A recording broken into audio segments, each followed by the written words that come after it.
Tonight, we are going to measure a distance that sounds strangely familiar and then discover how completely it changes the meaning of travel.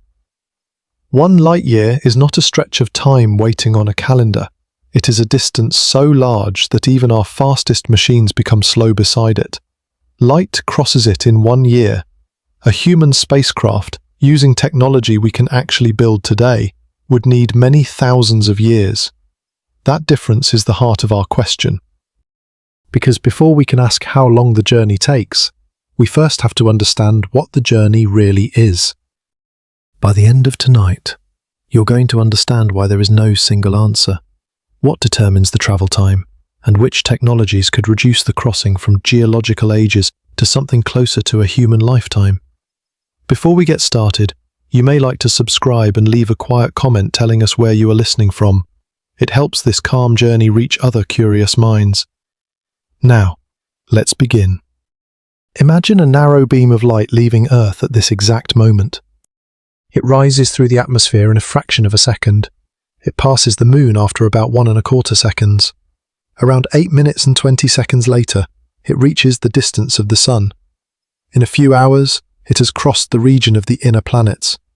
It continues outward, beyond the giant planets and into the colder dark where sunlight becomes weak. Then it keeps going.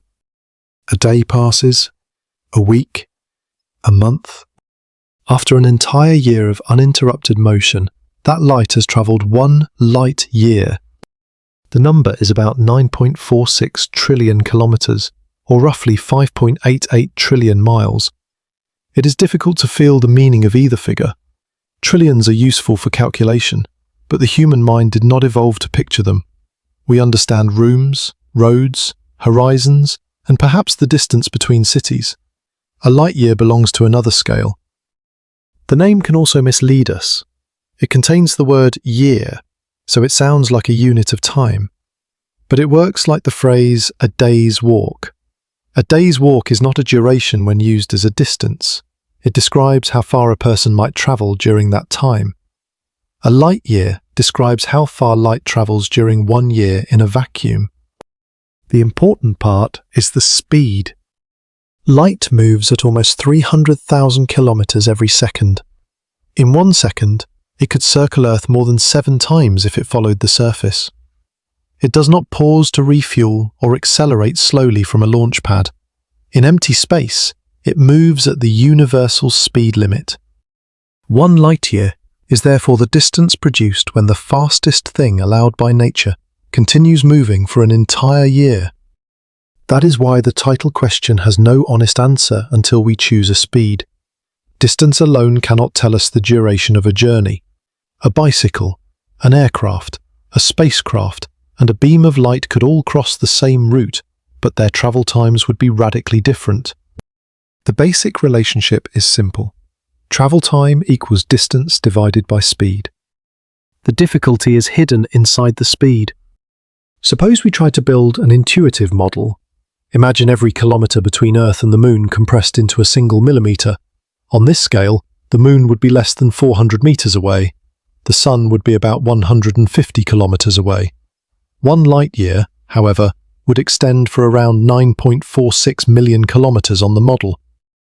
Our reduced map would no longer fit inside a city or a country. The first light year marker would remain enormously far away. Although we had already shrunk every real kilometre to the thickness of a small mark on a ruler, there is another way to approach it. The average distance from Earth to the Moon is about 384,400 kilometres. Apollo astronauts reached the Moon in a matter of days, yet 1 light year contains roughly 25 million Earth to Moon distances. Not 25,000, 25 million. If each lunar journey were represented by a single sheet of paper, the stack would rise for kilometres. If each crossing were 1 quiet step, the path would continue long after a human lifetime had ended. This comparison does not tell us how a spacecraft would actually travel, but it reveals the scale of the gap. Even the solar system can give us a false sense of confidence. We have sent machines to every major planet. Probes have landed on Mars, crossed the rings of Saturn, studied Pluto, and entered the space beyond the heliosphere. These missions make the solar system feel increasingly reachable. But interstellar distance begins where that confidence starts to fail. Neptune orbits the Sun at an average distance of about 4.5 billion kilometers. 1 light-year is still more than 2,000 times further. Crossing the planetary system is not a smaller version of crossing a light-year. It is only the opening portion of the scale. The nearest star system beyond the Sun, Alpha Centaurum E, lies about 4.37 light-years away. Its faint red member, Proxima Centauri, is slightly closer than the 2 brighter stars, but the distance is still more than 4 light-years. So even our thought experiment of travelling only 1 light-year would not bring us to another star. It would carry us less than 1/4 of the way to the nearest known stellar neighbour. That detail matters. A light-year may sound like a natural destination, but space contains no signpost there. There is no station, planet, or boundary waiting at exactly that distance. We use 1 light-year because it gives us a clean measuring line. It is long enough to expose the difficulty of interstellar travel, while remaining easier to discuss than the full journey to another star. Now imagine leaving a small marker beside Earth. A spacecraft departs and travels outward in a perfectly straight line. Each day, we record its position. For a while, its progress feels impressive. It passes the Moon. Later, it crosses the orbit of Mars. Years may carry it through the outer planetary region. Yet on a map scaled to 1 light-year, almost nothing appears to happen. The craft remains crowded near the starting point. The line behind it is real, but almost invisible compared with the distance ahead. This is the first great lesson of interstellar travel. Speed that looks extraordinary near Earth can become painfully small when measured against the stars. The second lesson is equally important. The journey is not defined only by maximum speed. A real spacecraft must accelerate. It may need to protect passengers or instruments. It must survive radiation and impacts. If it intends to stop, it must also slow down. A machine that merely crosses the 1 light-year line is solving a different problem from a crewed vessel that arrives intact and under control. For now, we can set those complications aside. We have established the measuring rod. 1 light-year is 9.46 trillion kilometers. It is the distance light covers in 1 year. It is about 25 million times the Earth-Moon distance. It is more than 2,000 times Neptune's average distance from the Sun, and it is still only a fraction of the route to the nearest star. With that scale in place, the question becomes sharper. Not simply, how long does 1 light-year take? But, how fast can we truly move? For how long? And at what cost?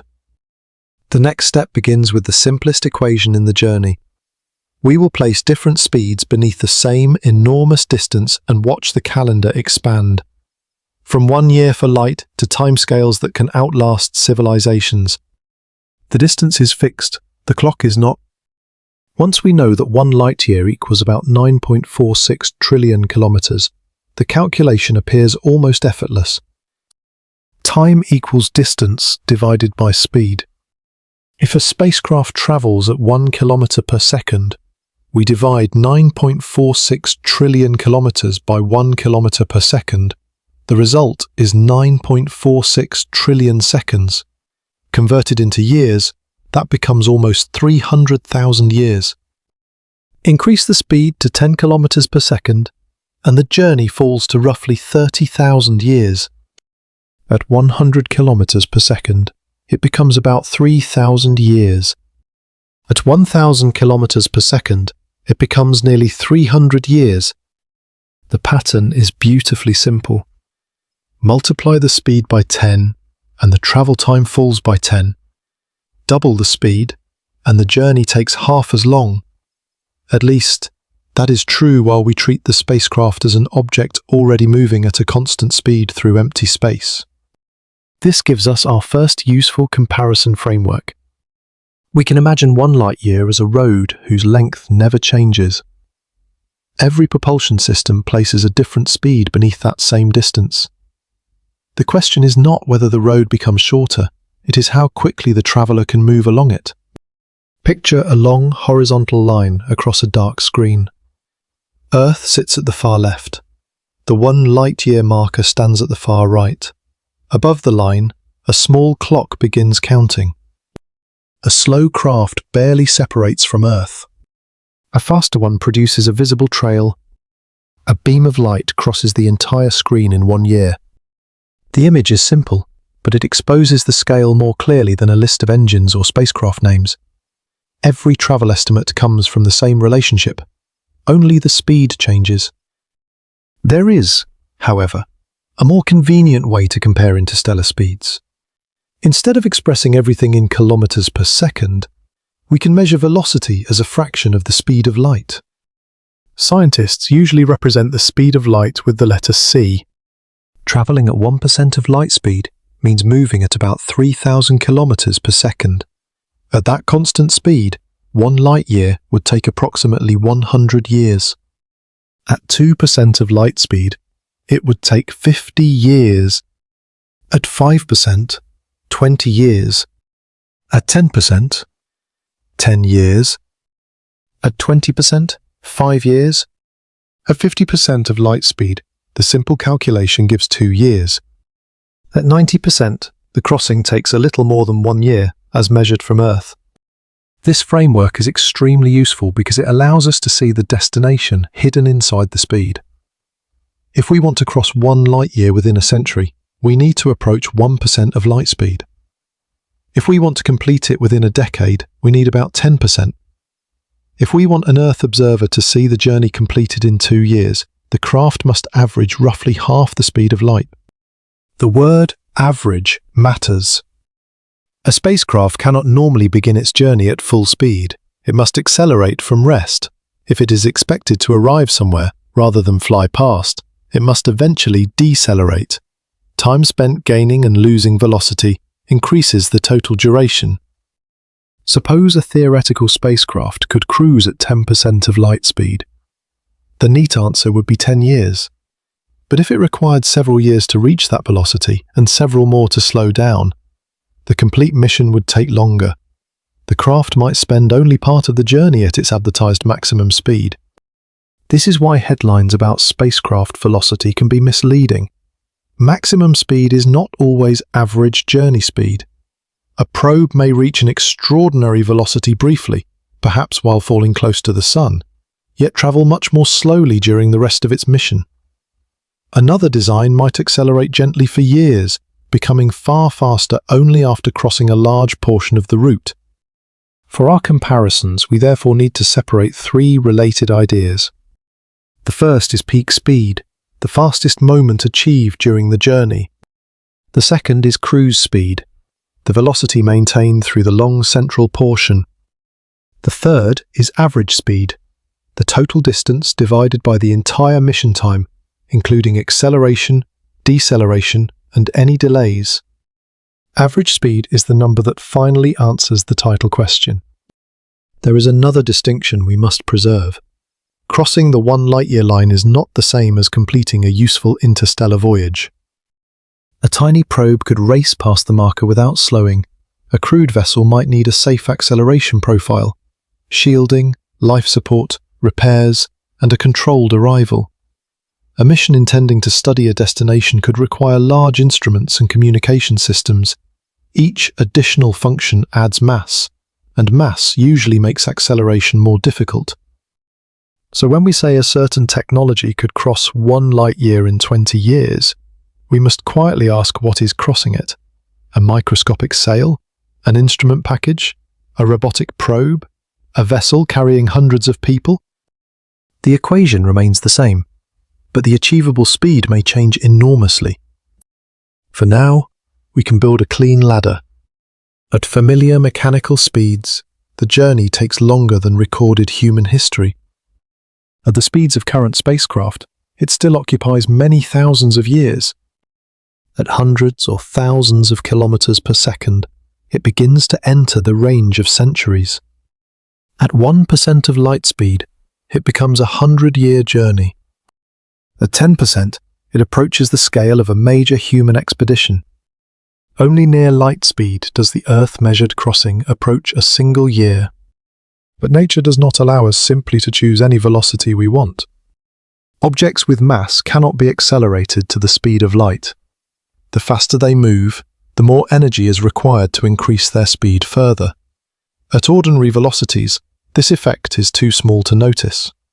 Near light speed, it becomes central. Moving from 90% to 99% of light speed is not merely a modest improvement. It demands an enormous additional amount of energy. This means the final few steps on our speed ladder are far harder than the early ones.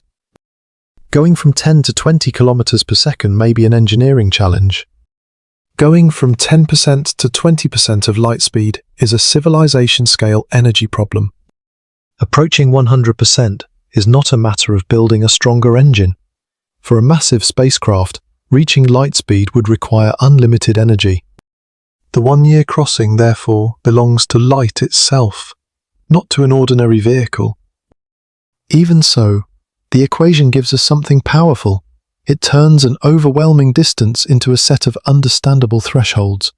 We no longer need to treat interstellar travel as a single vague impossibility. We can ask precise questions. Which machines can maintain 10 kilometers per second? Which could reach 100? What would it take to achieve 1% of light speed? Could any realistic system approach 10%? Each threshold moves us into a different technological world. The numbers also reveal why small improvements are not enough. If a spacecraft currently requires 30,000 years, doubling its speed still leaves a 15,000-year voyage. Even making it 10 times faster produces a journey lasting 3 millennia. Interstellar travel demands not a modest upgrade, but several orders of magnitude. The calendar will not become human simply because an engine becomes somewhat better. It must become radically better. We now have the measuring line and the equation that governs movement along it. The next question is where ordinary human motion belongs on this ladder. By placing walking, driving, and flight beneath the same distance, we can watch one familiar journey expand beyond generations, civilizations, and the entire history of our species. Begin with the slowest traveler we know well, a person walking. A comfortable walking speed is about 5 kilometers per hour. At that pace, covering 1 light year would take roughly 216 million years. That estimate assumes the walker never sleeps, eats, rests, turns, or slows down. The path is perfectly straight. The ground never rises. The body never ages. Every hour of every day is spent moving forward. Even under those impossible conditions, the journey begins in the distant geological past. 216 million years ago, Earth looked profoundly different. The continents were arranged differently. Dinosaurs already existed, but many of the famous species we recognize had not yet appeared. Entire groups of animals would evolve, spread, and vanish before our imaginary walker reached the 1 light-year marker. The comparison is not meant to suggest that anyone could walk through space. It gives the distance a familiar rhythm. One human step seems meaningful because it carries us across a room or along a road, repeated continuously for hundreds of millions of years. However, those steps would still only cover the distance that light crosses in 12 months. We can move faster. Place the traveler inside a car moving at 100 kilometers per hour. Remove traffic, fuel stops, mechanical failure, weather, and every curve in the road. Let the car maintain that speed without interruption. The crossing now takes about 10.8 million years. That is a dramatic improvement. The car is 20 times faster than the walker, so the journey takes 1/20th as long, yet the resulting number remains almost detached from any ordinary idea of travel. 10 million years is far longer than the existence of our species. It reaches back beyond cities, agriculture, and the human beings who painted animals on cave walls. The passengers could pass their task to children, grandchildren, and every later generation, but the destination would remain millions of years away. At an average of 25 years per generation, the car journey would span more than 400,000 generations. The vehicle would not be carrying individuals toward a destination. It would be carrying an evolving lineage. Perhaps a high-speed train offers a better model. At 300 kilometers per hour, 1 light year would require about 3.6 million years. The rails would need to remain perfectly aligned across empty space. The power supply would need to function longer than any human technology has existed. Every component would have to survive continents forming and eroding on Earth. Again, we have multiplied the speed and reduced the time exactly as the equation promised. We have not yet brought the answer into a human range. Now let the traveller fly. A modern passenger aircraft commonly cruises near 900 kilometers per hour. If it could leave Earth, ignore the absence of air, and maintain that velocity through space, it would take about 1.2 million years to travel 1 light year. The aircraft could cross oceans in hours. It could follow the turning Earth from one continent to another before a day had ended. On the interstellar measuring line, however, it would remain almost motionless. After 100 years of continuous flight, it would have completed less than 1/10,000th of the journey. After 1,000 years, it would still have covered only a tiny fraction. The strange effect comes from comparing two scales that rarely meet. Aircraft feel fast because Earth is small enough for their velocity to matter. The planet's circumference is about 40,000 kilometers. A sufficiently fast aircraft can cross a meaningful portion of it within hours. A light year contains the equivalent of more than 200 million journeys around Earth's circumference. Imagine an aircraft completing one full circuit of the planet, then another, without landing. The journeys continue day and night. They continue through every season and every human lifetime.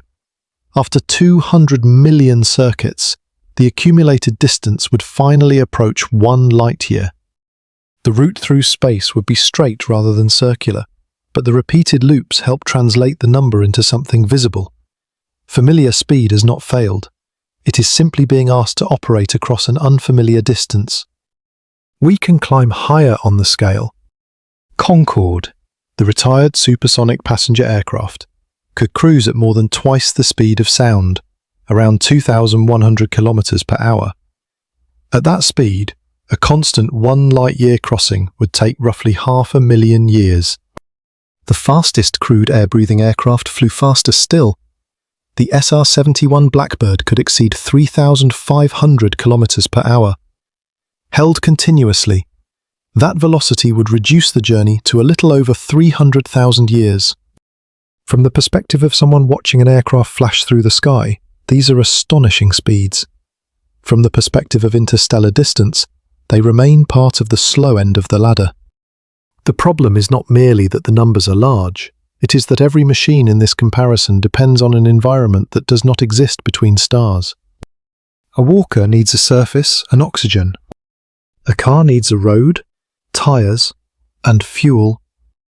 A train needs rails and electrical power. An aircraft needs atmosphere flowing across its wings and entering its engines. None of them can simply continue into space. Their purpose here is to expose a deeper principle. Speed must be judged relative to the distance being crossed. There is no universally fast vehicle.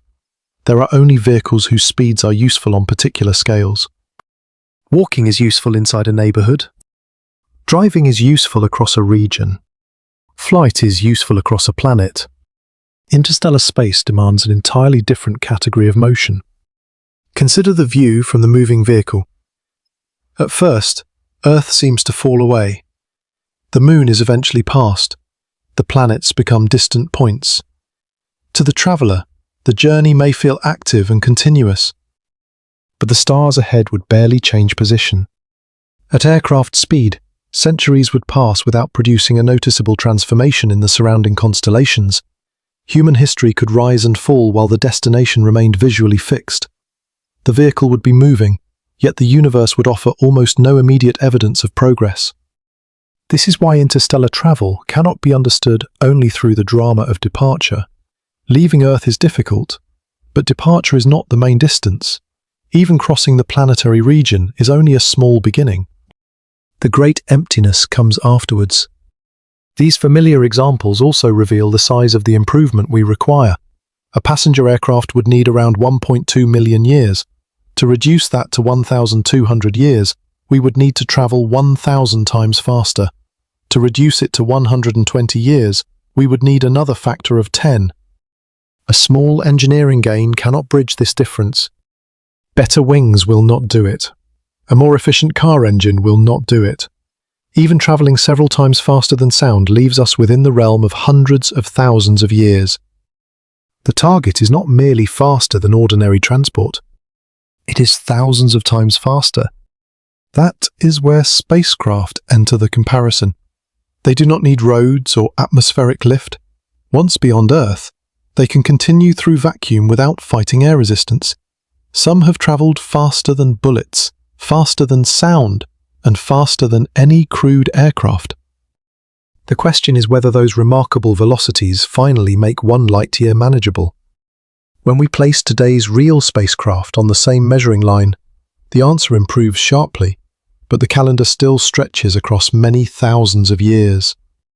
Spacecraft finally give us the kind of motion that ordinary transport cannot. They need no road beneath them and no atmosphere around them. Once a probe has escaped the strongest pull of Earth and the Sun, it can continue through space for an extraordinarily long time. There is almost no air resistance to slow it. An engine does not need to run continuously for the craft to keep moving. This is one of the quiet advantages of spaceflight. A car stops when its engine stops pushing against friction. An aircraft falls when its wings lose the airflow that supports it. A spacecraft can shut down its main propulsion system and still coast onward for years, decades, or even longer. That sounds ideal for crossing a light year, yet the numbers remain severe. Voyager 1 is the most distant human-made object from Earth. It was launched in 1977 to explore Jupiter and Saturn, then continued outward on a path that carried it beyond the main planetary region. Relative to the Sun, it moves at roughly 17 kilometers per second. That is more than 60,000 kilometers per hour. At that speed, it could travel around Earth's equator in well under an hour if it followed the surface. It could cross the distance between Earth and the Moon in a little more than 6 hours. Compared with any familiar vehicle, Voyager 1 is moving with remarkable speed. But 1 light-year is not a familiar distance. If Voyager 1 could maintain roughly 17 kilometers per second in a perfectly straight line, it would require about 17,600 years to travel 1 light-year. And remember, the nearest star is more than 4 light-years away. A simplified journey to the distance of Proxima Centauri at that speed would last more than 70,000 years. The probe is not actually travelling toward Proxima Centauri, but the comparison shows what its velocity means on an interstellar scale. Voyager 2 follows a different path and moves slightly more slowly relative to the Sun, at around 15 kilometers per second. A 1 light-year crossing at that speed would take approximately 20,000 years. New Horizons. The spacecraft that flew past Pluto in 2015 also continues outward from the solar system. Its speed relative to the Sun is roughly 14 kilometers per second. Held constantly, that would produce a travel time of a little over 21,000 years for 1 light-year. The precise answer depends on how speed is measured.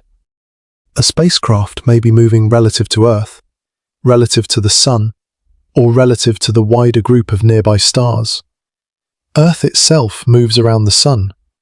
The Sun moves through the Milky Way. The destination is also moving. There is no single fixed platform beneath the universe from which all velocities can be measured. For our purpose, the Sun provides a practical reference point. We want to know how quickly these probes are separating from the solar system and moving into interstellar space. Using that frame, the broad conclusion is clear.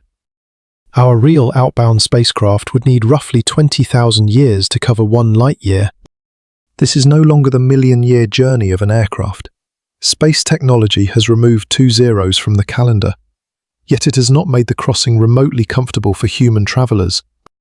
20,000 years reaches back to an Earth near the end of the last ice age, Sea levels were lower. Vast ice sheets still covered northern regions. Agriculture had not yet transformed human societies. The oldest known cities did not exist. Now reverse that perspective. Imagine launching a spacecraft today and allowing 20,000 years to pass before it reaches the 1 light-year marker. Languages would change beyond recognition. Nations and institutions could appear and disappear. Coastlines might shift. No engineer who designed the craft would live to see it complete even a small fraction of the journey. A machine crossing that timescale would need to survive without the ordinary chain of human maintenance. Its electronics would endure constant radiation. Its power source would weaken. Small components would age. Microscopic damage would accumulate. Communication would become increasingly difficult as the signal spread across space. Voyager 1 and Voyager 2 were not built to operate for 20,000 years. Their scientific instruments depend on limited electrical power produced from the heat of radioactive decay. As that heat gradually diminishes, less electricity becomes available. Instruments must eventually be switched off. The spacecraft may continue coasting long after they become silent, but a silent object is not the same as an operating mission. This distinction is easy to miss. Reaching a distance is one problem. Remaining functional when you arrive is another.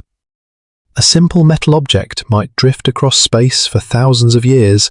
A working probe must preserve power, guidance, communication, data storage, thermal control, and scientific equipment. A crewed vessel would add life support, food production, medical systems, social stability, and many layers of repair. The journey time therefore shapes the design of the mission. At 20,000 years, we are not designing a longer version of a familiar space probe. We are designing an artificial structure expected to outlast almost every organized human project in history. There is also the question of direction. The Voyager spacecraft gained much of their speed through carefully planned encounters with giant planets. Jupiter and Saturn acted like moving gravitational machines. As each probe passed near a planet, it exchanged momentum with that world and changed both speed and direction. These gravity assists were highly effective, but they depended on the positions of the planets and the mission route. The resulting paths were chosen for planetary exploration, not for reaching a specific nearby star.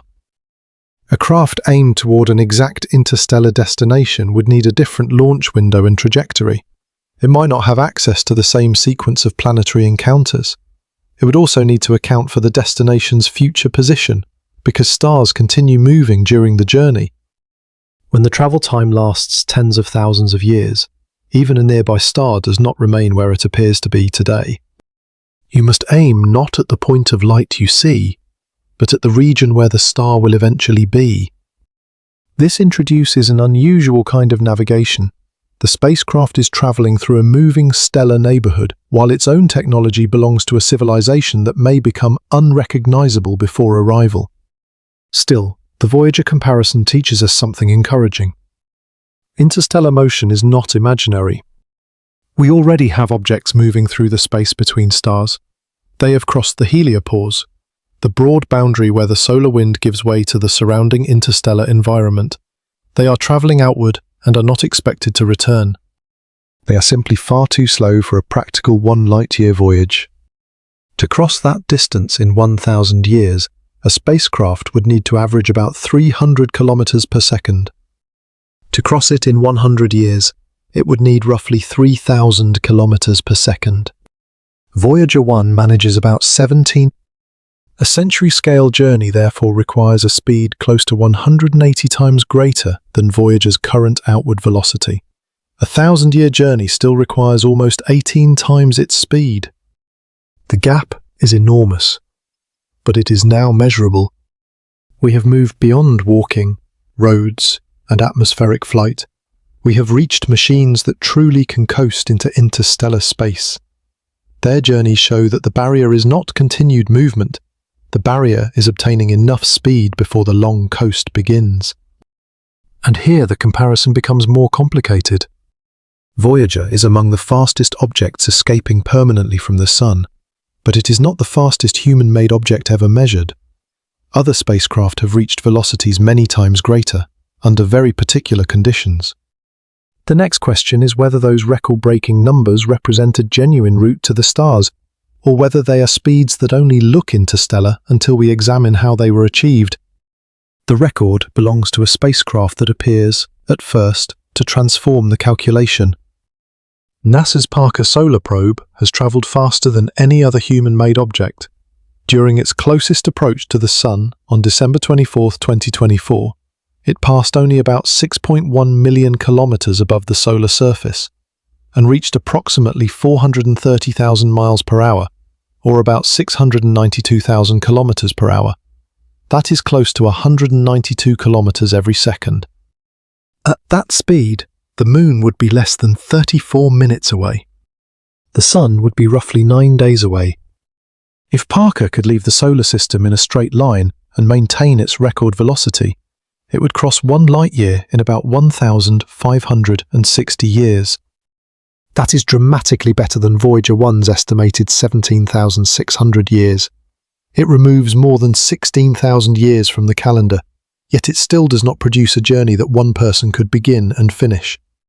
More importantly, Parker cannot simply redirect its record speed toward the stars. The number describes one extraordinary part of a carefully shaped orbit around the Sun. It is not the spacecraft's permanent cruising velocity, and it is not its outward escape speed. To understand the difference, imagine dropping a stone into a very deep valley. As the stone falls, gravity accelerates it. Potential energy becomes motion. Near the bottom, the stone reaches its greatest speed. If it then climbs the opposite side, it begins slowing again. The speed at the lowest point is real, but it does not represent a permanent ability to continue across the landscape at that rate. Parker Solar Probe behaves in a related way. Its orbit carries it deep into the Sun's gravitational field. As it falls inward, solar gravity continuously increases its velocity. Near perihelion, the closest point of the orbit, the probe reaches its record speed. It then moves away from the Sun and begins climbing out of that gravitational well. Much of the gained speed is surrendered as motion becomes gravitational potential once again. The spacecraft is not being pushed to 192 kilometers per second by a powerful engine that could continue operating toward another star. It is falling. This is why the phrase "fastest spacecraft" needs context. Speed alone does not reveal whether an object is escaping, orbiting, approaching, or moving in the required direction. A spacecraft could circle the Sun for centuries and accumulate an enormous total path length while never traveling 1 light-year away from it. Like a racing car completing laps, it would be moving rapidly without making lasting progress toward an interstellar destination. For the title question, the useful measurement is not simply how much distance a craft covers along a curved path, it is how quickly it increases its separation from its starting region while moving toward the target. Direction is part of velocity. Parker's motion near the Sun is largely sideways around the star, not directly outward from it. Its record number, therefore, cannot be placed beneath the 1 light-year distance, as though the spacecraft were already on a straight interstellar course. Its mission was designed for solar science. It needed repeated close passes through the Sun's outer atmosphere, where it could measure magnetic fields, particles, and the solar wind. Reaching those passes required reducing the probe's orbital energy, rather than simply adding more speed. Earth already travels around the Sun at close to 30 kilometers per second. A spacecraft launched from Earth inherits much of that sideways motion. To fall close to the Sun, it must lose a significant portion of this orbital speed. That is surprisingly difficult. The Sun's gravity is powerful, but Earth is not sitting motionless above it. Our planet is continuously falling around the Sun, moving sideways fast enough to keep missing it. A probe launched from Earth begins with the same general orbital motion. Parker used repeated encounters with Venus to reshape its path. Each carefully arranged flyby transferred a tiny amount of orbital momentum and allowed the probe's orbit to move closer to the Sun. Rather than using Venus to fling itself outward at maximum speed, Parker used the planet to help descend deeper into the solar gravitational field. This produces a useful reversal. The fastest human-made object achieved its record partly by slowing its motion around the sun enough to fall closer to it. Then the fall made it fast. The distinction becomes clearer if we imagine taking a photograph of Parker at perihelion. In that single frame, the probe is traveling at nearly 192 kilometers per second. If we freeze the sun's gravity and allow the craft to continue along a straight tangent, its speed would indeed carry it across 1 light-year in roughly 16 centuries. But we cannot freeze gravity. The sun continually bends the trajectory. Parker remains in a highly elongated solar orbit. It returns rather than escaping toward the distant stars. A record speed can therefore be both accurate and unsuitable for estimating an interstellar voyage. There are other complications hidden inside the calculation. Parker is a relatively small robotic spacecraft. Its mass is tiny compared with any vessel designed to carry people. Long-term life support equipment, heavy shielding, or enough propulsion to slow down at a destination. Accelerating a small probe to an extreme velocity is already difficult. Accelerating a crewed ship to the same velocity would require far more energy.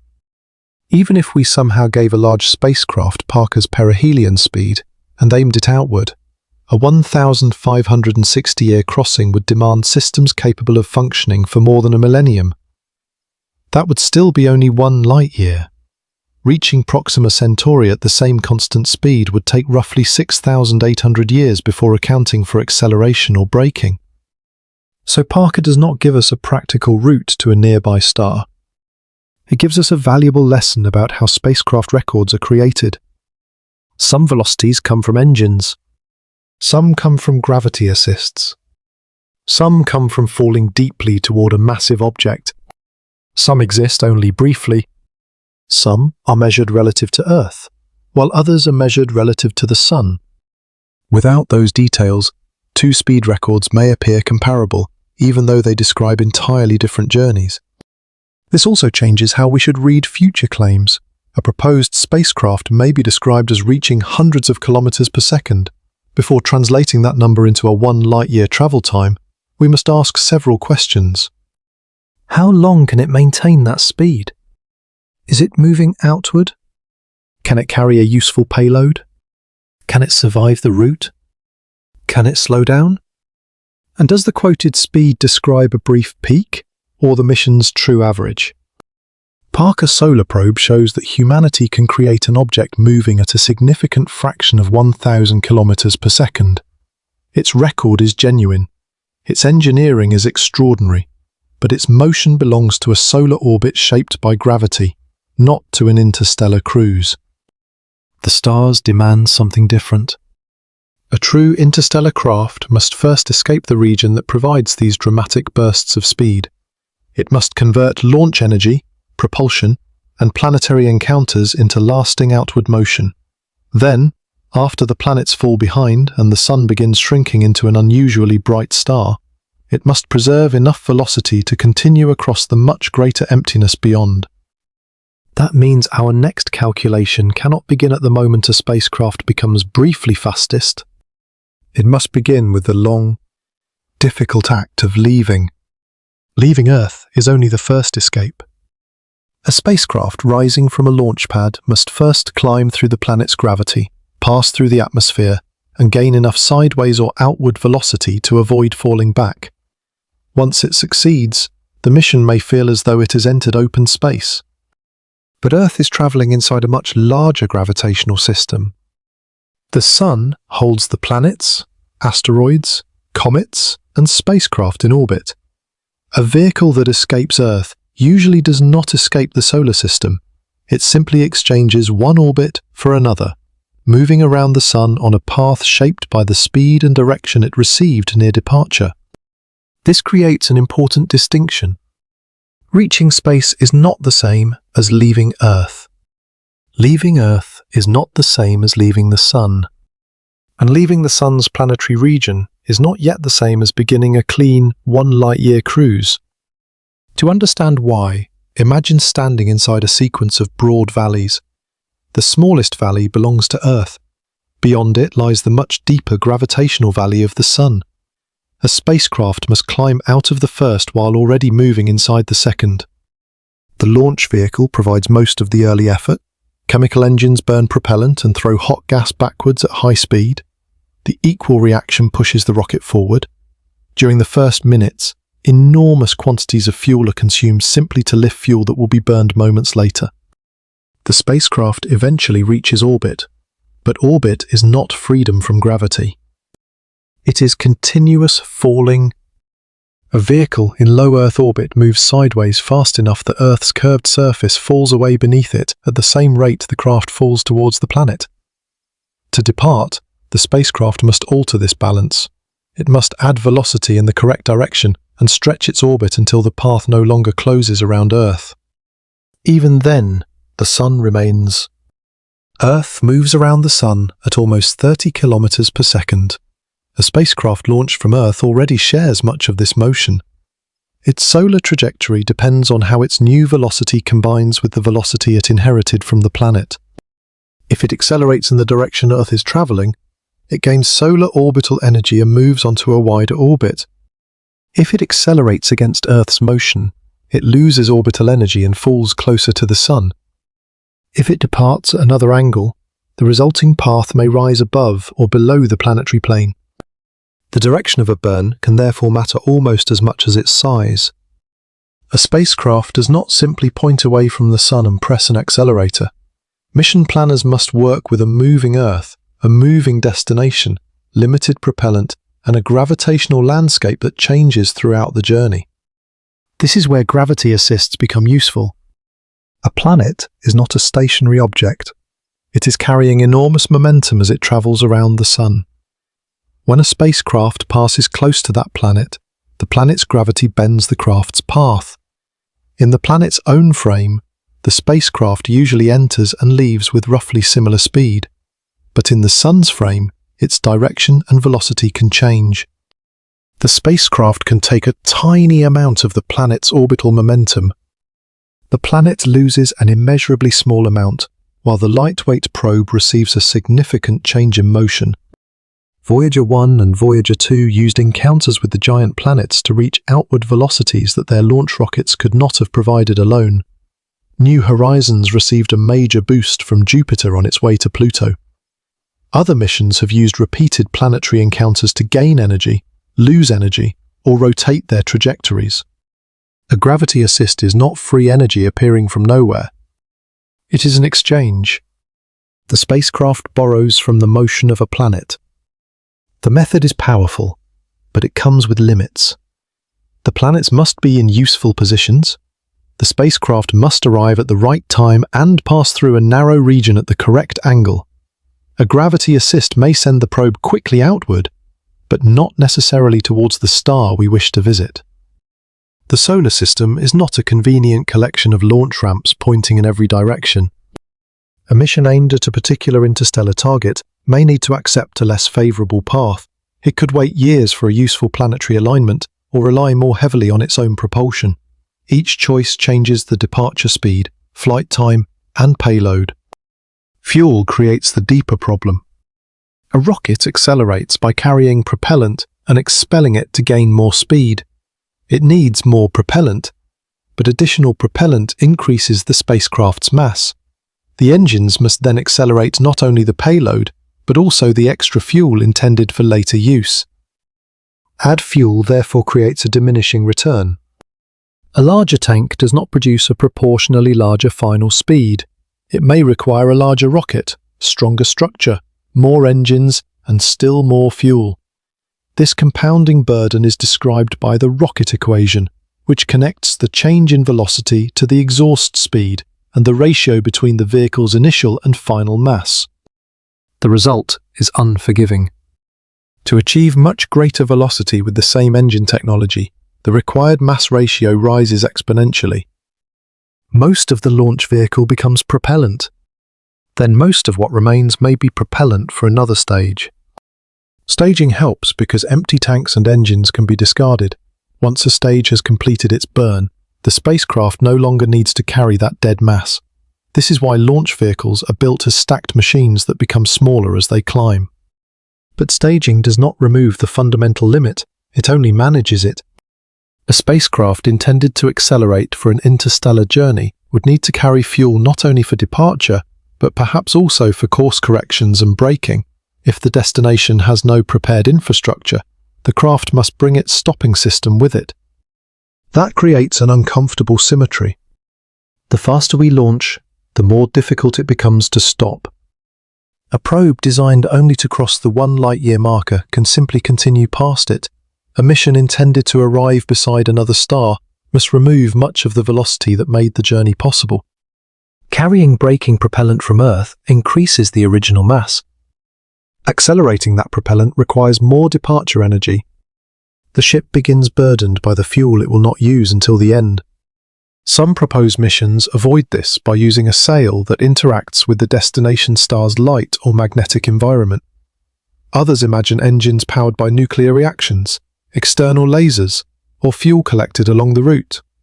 Each method attempts to escape the tyranny of carrying every unit of energy from the beginning. For the spacecraft we have today, however, propulsion usually becomes quiet soon after the main maneuvers are complete. The craft coasts. Gravity continues shaping its path. The sun's pull weakens with distance but never ends at a sharp wall. A probe can pass the outer planets, cross the heliopause, and enter the surrounding interstellar medium while still remaining gravitationally connected to the sun. The heliopause is a boundary in the solar wind, not the end of solar gravity. Beyond it, the outward flow of charged particles from the sun gives way to the material between stars. Voyager 1 crossed this region after traveling for more than 3 decades. That crossing was a historic step into interstellar space in an environmental sense. Yet measured against 1 light-year, it occurred close to home. The heliopause lies only a tiny fraction of a light-year away. Far beyond it may extend the distant reservoir of icy bodies associated with the Oort cloud. Its exact structure and outer edge are uncertain, but some of its objects may orbit the Sun at distances requiring thousands or tens of thousands of years for current probes to reach. A spacecraft can therefore enter interstellar material long before it has completely passed the solar system's most distant gravitational family. There is no single gate through which a vehicle crosses and suddenly begins traveling between the stars. The transition is gradual. The planets disappear first. Then the solar wind weakens. The Sun becomes a bright point. Its gravity continues fading into the combined pull of nearby stars and the Milky Way. Only after years or decades of outward travel does a probe settle into the long coast that dominates an interstellar mission. This changes the way we imagine the journey. The 1 light-year clock does not begin after a clean departure from a motionless platform. The spacecraft spends time escaping Earth, shaping its solar orbit, passing the planets, and reaching its final outward speed. For a voyage lasting 20,000 years, a few decades near the solar system barely alter the total.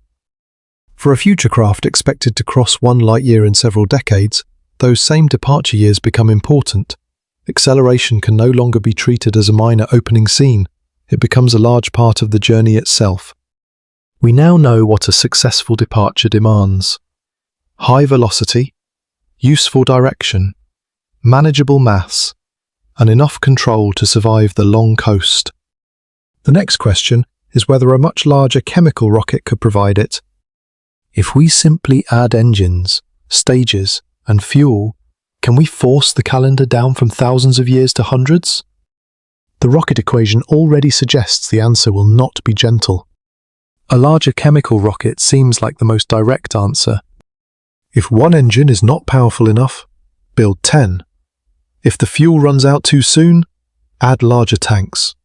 If the spacecraft remains too heavy, divide the vehicle into stages and discard each empty section as the journey continues. This strategy works remarkably well near Earth. Chemical rockets have carried satellites into orbit, sent astronauts to the Moon, placed laboratories on Mars, and launched probes towards every region of the planetary system. They produce enormous thrust. Within minutes, they can lift hundreds or thousands of tons away from a launch pad and accelerate a smaller payload to several kilometers per second. The difficulty begins when we ask them to continue climbing the interstellar speed ladder. A chemical rocket gains motion by allowing a reaction to heat gas and force it through a nozzle. The gas rushes backwards, the rocket moves forwards. The faster the exhaust leaves, the more efficiently the engine can change the spacecraft's velocity. But chemical reactions release only a limited amount of energy from each kilogram of propellant. The bonds between atoms can rearrange and release heat, yet the atoms themselves remain intact. This is enough to launch a vehicle from Earth. It is not enough to push a useful spacecraft anywhere close to a significant fraction of light speed. The limit appears clearly through the rocket equation. A vehicle's possible change in velocity depends mainly on two things: the exhaust speed and the ratio between its full mass and its empty mass. The full mass includes fuel. The empty mass includes the engines, tanks, structure, payload, and everything that must remain after the fuel has been burned. To achieve more speed with the same engine, we increase the mass ratio. In ordinary language, we add more propellant. At first, this helps, but the relationship is not linear. Doubling the required change in velocity does not merely double the fuel. The fuel requirement rises much more sharply because the rocket must accelerate the propellant that will be used later. A tank of fuel is not passive cargo. Until it burns, it must be pushed. Now imagine a spacecraft whose dry mass is 1 ton. We add fuel to accelerate it. The vehicle becomes heavier, so some of that fuel is spent accelerating the remaining fuel. To compensate, we add more. The new fuel increases the mass again. Soon, the design is dominated by propellant rather than spacecraft. Staging interrupts this burden by discarding empty tanks and engines. It is one of the most effective ideas in rocketry. A lower stage performs its burn, separates, and leaves the upper vehicle lighter. The next stage then accelerates a smaller mass. Yet an interstellar chemical rocket would require an absurd number of stages, or an absurd initial mass. Each stage needs tanks, plumbing, engines, insulation, control systems, and structural support. These are not propellant. They reduce the ideal performance predicted by a simple calculation. Real vehicles must also survive vibration, heating, pressure, and long storage. The elegant exponential curve becomes a physical tower of machinery. Suppose we aim for 100 kilometers per second. That is far beyond the long-term outward speed of Voyager 1, but still only about 1/30th of 1% of light speed. At constant velocity, 1 light-year would take roughly 3,000 years. Even this modest interstellar speed is extremely difficult for a conventional chemical spacecraft. The vehicle must first escape Earth and the Sun. It may need additional velocity for course corrections. If it intends to stop, it must reserve a comparable amount of propulsion for deceleration. The total required change in velocity can become much greater than the desired cruise speed alone. The return on additional fuel becomes painfully small. Now move to 1,000 kilometers per second. At that speed, 1 light-year would take around 300 years. The journey has finally entered a timescale that a stable civilization might deliberately plan for, though no individual crew could experience it normally. But 1,000 kilometers per second is more than 50 times Voyager 1's outward speed, and several times Parker Solar Probe's brief record near the Sun.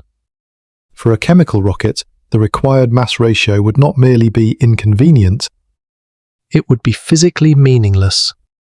There would not be enough ordinary matter available in any reasonable launch system to carry the needed propellant while preserving a useful payload. Adding stages could not rescue the design, because each stage would introduce more non-fuel mass and more complexity. Then consider 1% of light speed. That is almost 3,000 kilometers per second. It gives us the important threshold of a 100-year crossing, assuming the spacecraft can reach that speed quickly and coast without slowing. Yet the velocity is hundreds of times greater than the exhaust speed of high-performance chemical engines. A rocket cannot efficiently accelerate itself to a speed vastly exceeding its exhaust velocity without paying an extraordinary mass penalty. The engine is trying to build a mountain by throwing pebbles backwards. Each pebble produces a small change in motion. but the mountain must carry all the pebbles that have not yet been thrown. The faster we want it to move, the more pebbles it must begin with, and the larger the mountain becomes. At some point, the arithmetic stops describing a vehicle and begins describing an impossibility. This does not mean chemical propulsion is useless for interstellar missions. It may still perform the first part of the journey. Chemical boosters could lift components into orbit. They could assemble a larger craft in space, carry crews or instruments from Earth, and position a vehicle for another propulsion system. Chemical rockets are excellent when high thrust is needed quickly. They are less effective when a mission requires enormous total velocity. This distinction between thrust and efficiency is central. Thrust tells us how strongly an engine pushes at a given moment. Chemical rockets provide very high thrust, which is why they can overcome Earth's gravity and rise rapidly through the atmosphere. Efficiency, in this context, tells us how much velocity a spacecraft can obtain from a given amount of propellant. Some electric engines produce only a gentle push, but they expel particles far faster and can operate for months or years. Their thrust is weak, yet their use of propellant is much more effective. An interstellar vehicle may not need a violent launch once it is assembled in space. It may benefit more from a small force applied continuously. Imagine pushing a heavy object for 1 second with great strength. It moves. Now imagine applying a much weaker force for 10 years without interruption. The second push may eventually produce a far greater speed. Time can substitute for thrust, provided the engine has power and propellant enough to continue. Chemical propulsion burns too quickly for that role. Its energy is released in seconds or minutes. Even upper stages designed for operation in space usually perform a limited number of burns. The spacecraft then coasts at the velocity it has gained. To reach the stars within centuries, we need either much faster exhaust, a source of energy not carried as chemical fuel, or a way to push the vehicle from outside. There is another reason the chemical path becomes unattractive. Energy increases with the square of velocity at speeds far below light. If we make a spacecraft move 10 times faster, its kinetic energy becomes 100 times greater. This rising cost affects every propulsion system, but chemical engines begin with a relatively low energy density. The gap between planetary and interstellar travel is therefore not simply a matter of building larger versions of our current rockets. It demands a different source of energy. The rockets that lifted astronauts towards the moon were among the most powerful machines ever constructed. Their exhaust shook the ground. Their fuel disappeared at an astonishing rate. Yet after all that force, the spacecraft travelled at speeds measured in kilometers per second. A 100-year light-year crossing demands thousands. Chemical propulsion can open the door to space. It can deliver the pieces of an interstellar machine. It can begin the departure. But it cannot carry the mission across the full distance on a human calendar. To move higher on the speed ladder, we must reach deeper into matter itself, not merely rearranging atoms, but changing their nuclei and releasing far more energy from every kilogram we carry. Changing atomic nuclei gives us access to far more energy than changing chemical bonds. That does not immediately produce a starship. It does, however, open a new region of the speed ladder. Nuclear propulsion is not one single engine. The term covers several very different systems, each using nuclear energy in a different way. Some heat ordinary propellant and expel it through a nozzle. Others generate electricity that powers highly efficient electric thrusters. More ambitious concepts use repeated nuclear explosions or direct products of nuclear reactions. The first two are the most credible places to begin. A nuclear thermal rocket works somewhat like a chemical rocket, but it replaces combustion with a reactor. Inside a chemical engine, fuel and oxidizer react, creating hot gas. In a nuclear thermal engine, a compact reactor heats a lightweight propellant, usually hydrogen, to an extremely high temperature. The expanding hydrogen then rushes through a nozzle and produces thrust. The important advantage comes from the exhaust. Hydrogen is very light. When heated intensely, its particles can leave the engine much faster than the heavier exhaust products of many chemical reactions. Faster exhaust means the spacecraft can gain more velocity from each kilogram of propellant. A nuclear thermal rocket could therefore achieve roughly twice the propellant efficiency of a high-performance chemical system, depending on the design. That is a serious improvement. It could shorten crewed journeys through the solar system. It might reduce travel time to Mars, increase the amount of cargo carried, or give mission planners more freedom when choosing routes. It could also perform strong burns without requiring years of gentle acceleration. But twice the efficiency does not mean twice the speed in every mission. The rocket equation still applies. Tanks, shielding, structure, engines, payload, and unused propellant must all be accelerated. The reactor must survive intense heat. Hydrogen must be stored, often at extremely low temperatures, without gradually escaping during a long mission. Even an excellent nuclear thermal rocket would still produce exhaust velocities measured in tens of kilometers per second, not thousands. That keeps it far below the threshold needed for a century-scale crossing of 1 light-year. Suppose an advanced nuclear thermal system helped a spacecraft achieve an outward cruise speed of 100 kilometers per second. This would be an extraordinary departure speed by present standards. It would be several times faster than Voyager 1's motion away from the Sun. Yet 1 light-year would still take about 3,000 years. At 200 kilometers per second, the crossing would require roughly 1,500 years. At 300 kilometers per second, it would take around 1,000 years. These numbers are much better than the tens of thousands of years associated with current interstellar probes. They transform the voyage from something approaching the age of civilization into something closer to the age of ancient institutions. But they do not make it a journey for an ordinary crew. Nuclear thermal propulsion improves the rocket. It does not yet reinvent the journey. Nuclear electric propulsion follows a very different strategy. Instead of using the reactor to heat propellant directly, the reactor generates electricity. That electricity powers an electric thruster, perhaps an ion engine or another system that accelerates charged particles. The resulting thrust can be extremely weak. A chemical rocket may produce a violent force for a few minutes. An electric thruster may produce a gentle force for months or years. It cannot lift a spacecraft from Earth. In space, however, the small push continues accumulating. Each second adds a little velocity. Then another second adds more. Over a long enough period, the spacecraft can reach speeds that would be difficult for a short chemical burn. Electric thrusters also expel their propellant at much higher speeds than chemical engines. This makes them highly efficient. A relatively small amount of propellant can produce a large total change in velocity.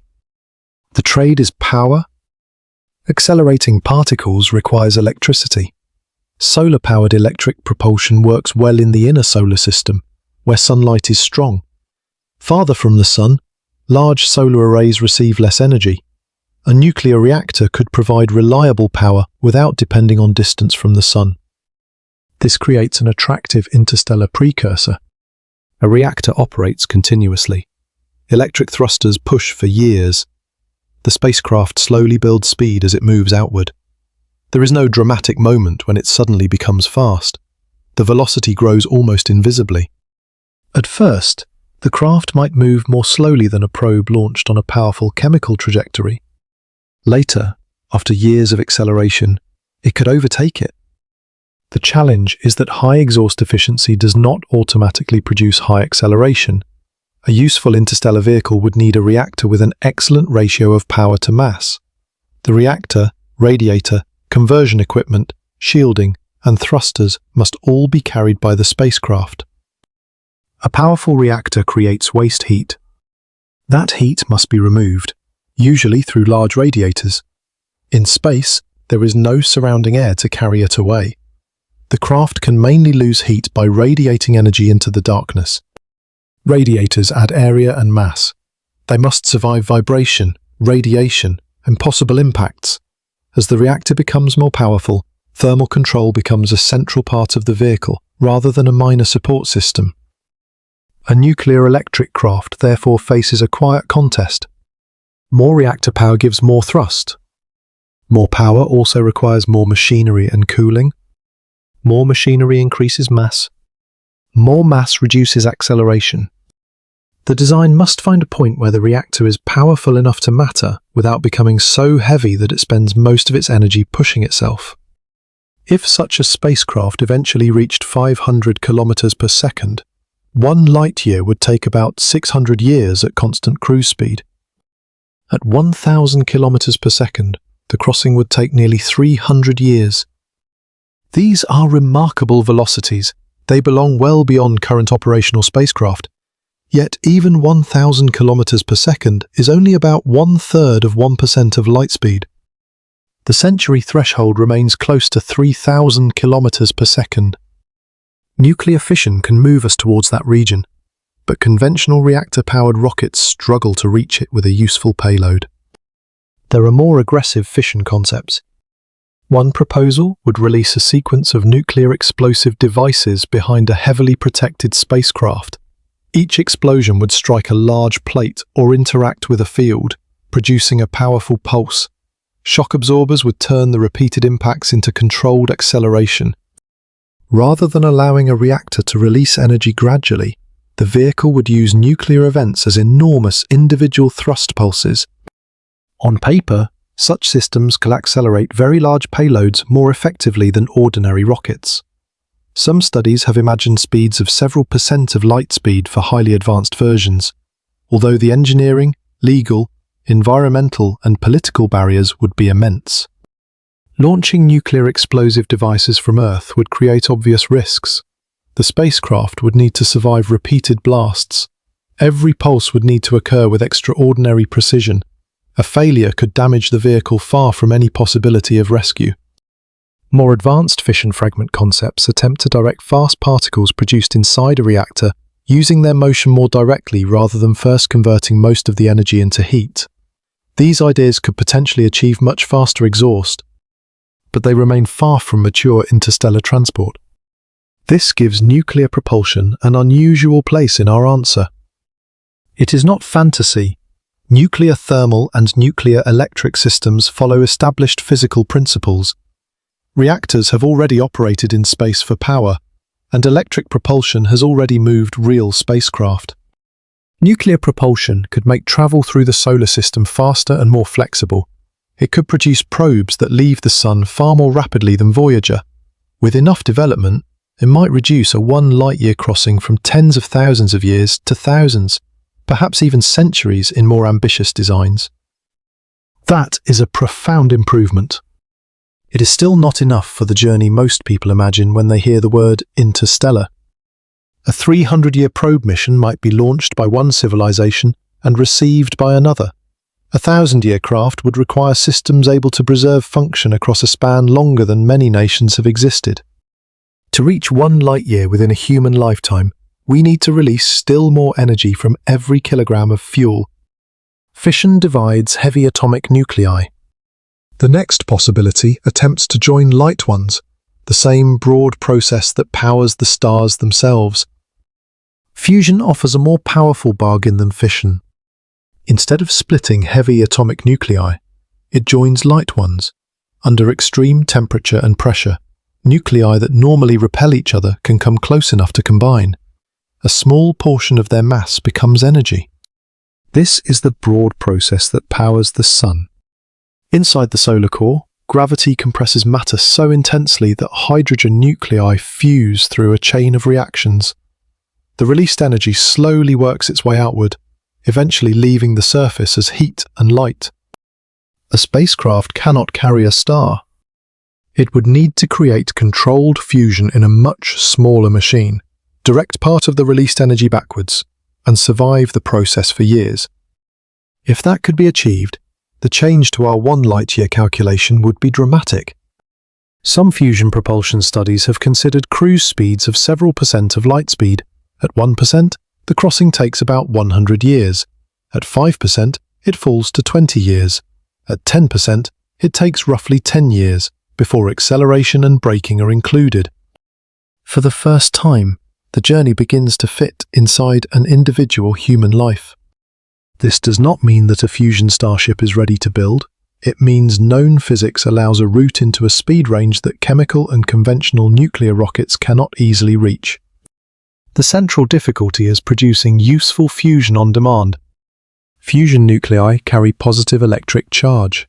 Like matching ends of two magnets, they resist being pushed together. A reactor must heat fuel into an extremely energetic plasma or compress it with immense force. The system must then release more useful energy than the complete machine consumes, while keeping the reaction stable and protecting its surroundings. Human experiments have produced fusion reactions in several ways. Magnetic systems attempt to confine hot plasma without allowing it to touch the reactor walls. Inertial systems compress small fuel targets rapidly, often using powerful lasers or particle beams. Other designs explore different combinations of magnetic pressure, electrical current, and mechanical compression. A propulsion system would face an additional task. A power station only needs to turn fusion energy into usable electricity or heat. A fusion engine must also create thrust. It must direct energetic particles or heated material through a magnetic nozzle so that momentum flows backwards and the spacecraft moves forwards. The engine cannot merely produce fusion. It must produce controlled, repeatable, directional fusion while remaining light enough to accelerate.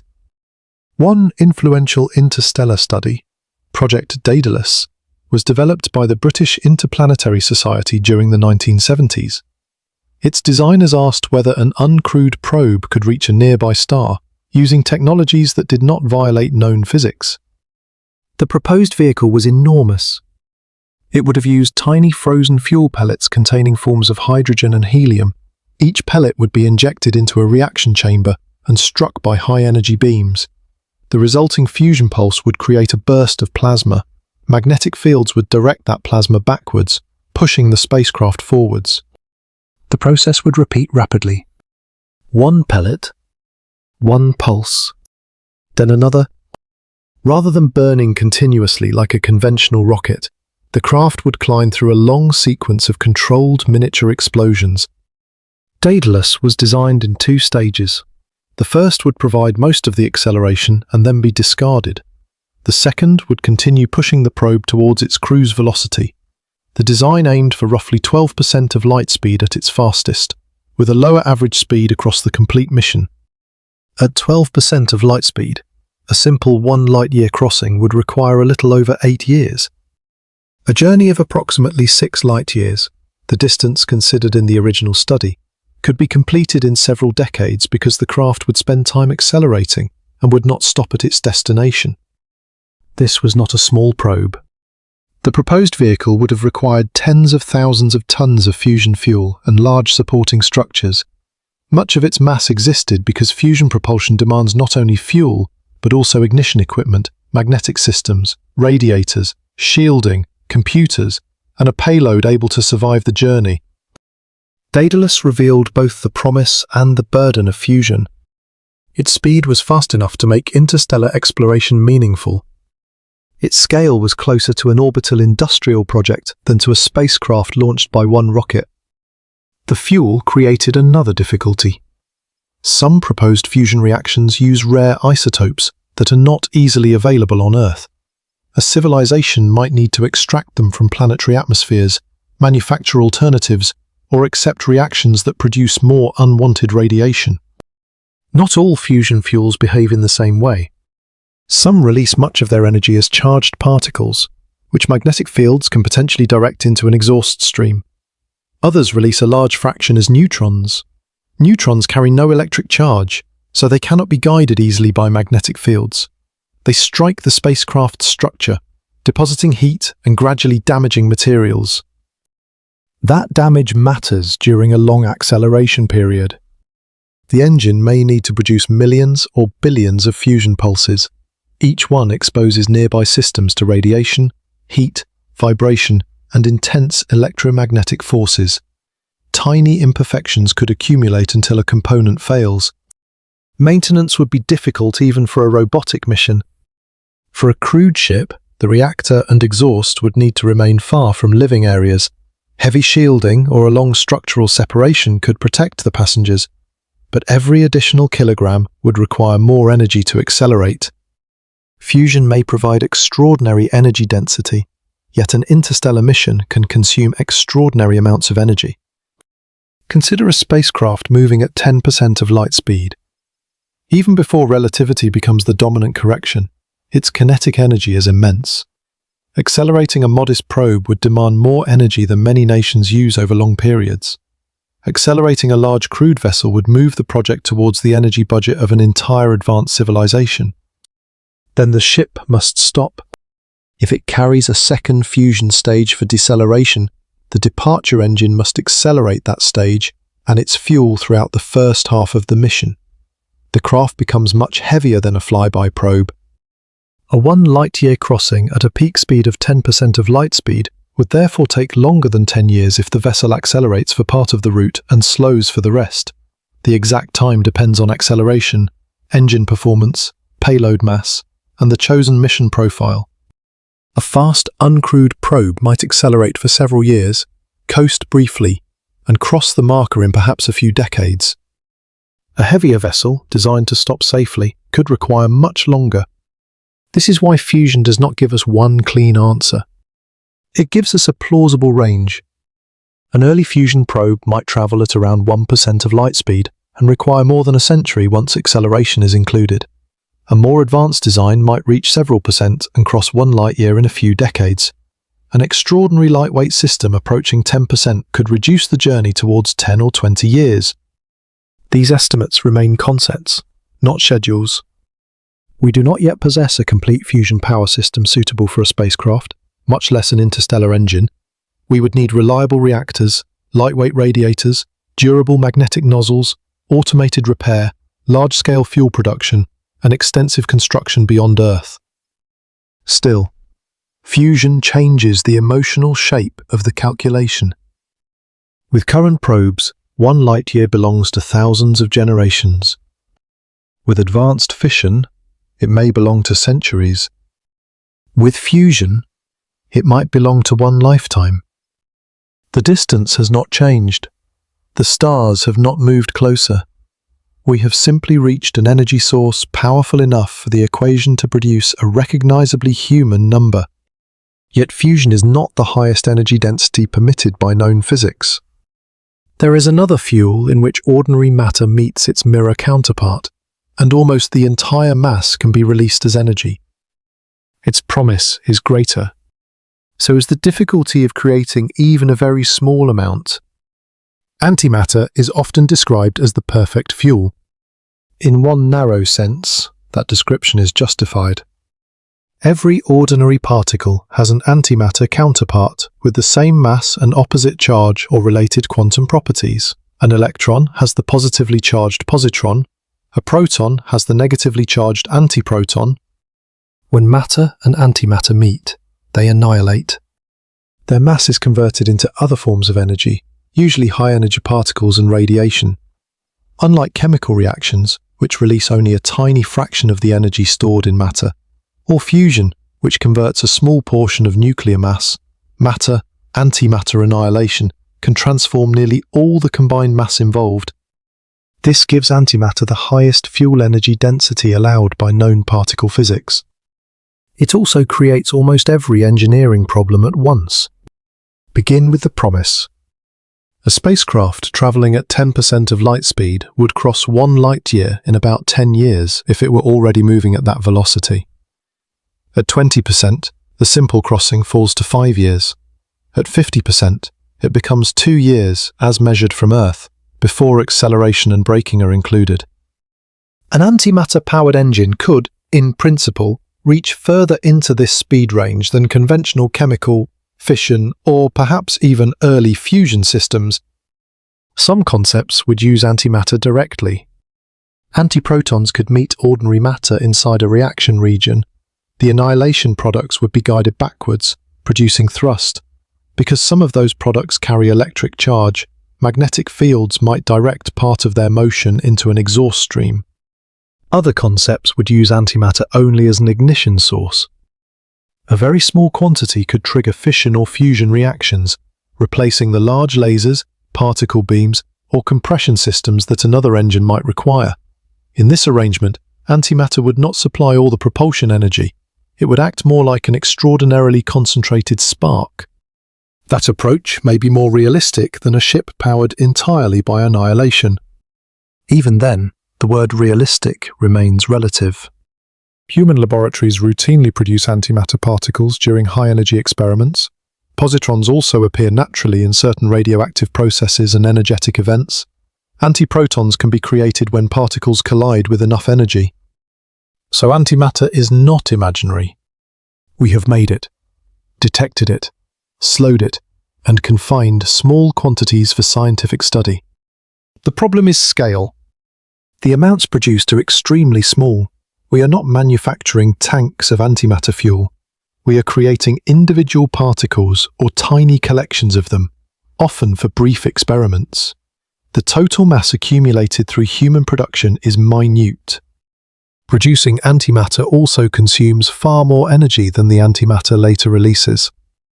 It is not an energy source found ready for use. It is a method of storing energy after an inefficient and technically difficult production process.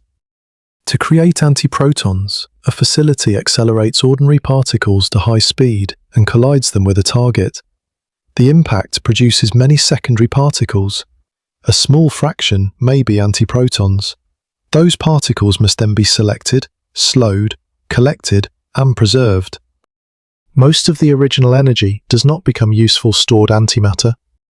It becomes heat, radiation, unwanted particles, and other losses. An antimatter economy would therefore require enormous power generation. A civilization might use solar arrays close to the sun, large fusion facilities, or some other industrial energy source to manufacture fuel over long periods. The antimatter would be more like a highly concentrated battery than a mineable resource. Then comes storage. Ordinary fuel can touch the walls of a tank. Antimatter cannot. If an antiproton strikes an ordinary atom in its container, annihilation occurs immediately. A stored cloud must therefore be held away from physical surfaces, often through electric and magnetic fields inside an extreme vacuum. This has been done with very small numbers of particles.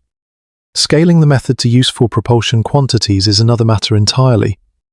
A Starship fuel system would need to confine antimatter reliably through launch, vibration, acceleration, temperature changes, radiation exposure, and perhaps decades of flight. The containment equipment would require continuous power. A failure would not merely cause the fuel to leak onto the floor. The escaping antimatter would meet the spacecraft. Energy would be released exactly where the vehicle was least prepared to receive it. The danger is sometimes exaggerated in popular fiction. A microscopic quantity would not destroy a planet. Yet quantities large enough to propel a fast spacecraft could release devastating energy if confinement failed. The system would need extraordinary redundancy. Magnetic traps inside magnetic traps. Independent power supplies. Sections positioned far from the crew or payload. Automatic methods for safely dispersing or exhausting particles before containment completely collapsed. All this protective machinery would add mass. And additional mass is the enemy of acceleration. An antimatter engine also faces the challenge of directing the reaction products. Annihilation does not produce one neat stream flowing backwards. It creates a mixture of energetic particles and radiation moving in different directions. Charged particles can potentially be guided with magnetic fields. Neutral particles are harder. High-energy gamma rays cannot be reflected by an ordinary mirror or turned easily into thrust. They may pass through material, heat it, or damage its atomic structure. Shielding against them adds more mass, while absorbed energy creates waste heat that must be radiated away. A fuel can contain immense energy and still be difficult to turn into controlled motion. This is why the theoretical maximum does not automatically become the practical engine efficiency. Some antimatter propulsion designs attempt to place the reaction behind the spacecraft, allowing a magnetic nozzle to capture useful charged products while reducing exposure to the main structure. Others use antimatter to heat a separate propellant, sacrificing some efficiency in exchange for a more manageable exhaust. Every version trades performance for control. Now return to the 1 light-year line. Suppose an advanced unmanned probe could accelerate to 10% of light speed. If acceleration were rapid and no braking were required, it might cross the distance in somewhat more than 10 years. If it had to slow down after the marker, the mission would need additional fuel and time. A vessel accelerating through the first part of the journey and decelerating through the second might require perhaps 15 or 20 years, depending on its acceleration profile. At 20% of light speed, the crossing could fall towards several years, but the energy and shielding demands would become much greater. The increase is not gentle. Doubling the speed from 10 to 20% of light speed requires far more than a small improvement in the engine. The kinetic energy rises rapidly, and the craft becomes increasingly vulnerable to material along the route. Even a grain of dust becomes dangerous when the collision speed reaches tens of thousands of kilometers per second. The spacecraft must carry protection, detect hazards, or move shielding material ahead of the main vehicle. That protection must also be accelerated. For a crewed antimatter ship, the difficulties multiply again. The passengers need radiation shielding, life support, living space, repair systems, and a safe separation from the engine. The vehicle becomes heavier, requiring more fuel. More fuel requires stronger containment. Stronger containment adds further mass. The design begins chasing itself in a familiar circle. Antimatter solves the energy density problem more convincingly than any other known fuel. It does not automatically solve the spacecraft problem. This gives it a different status from fusion.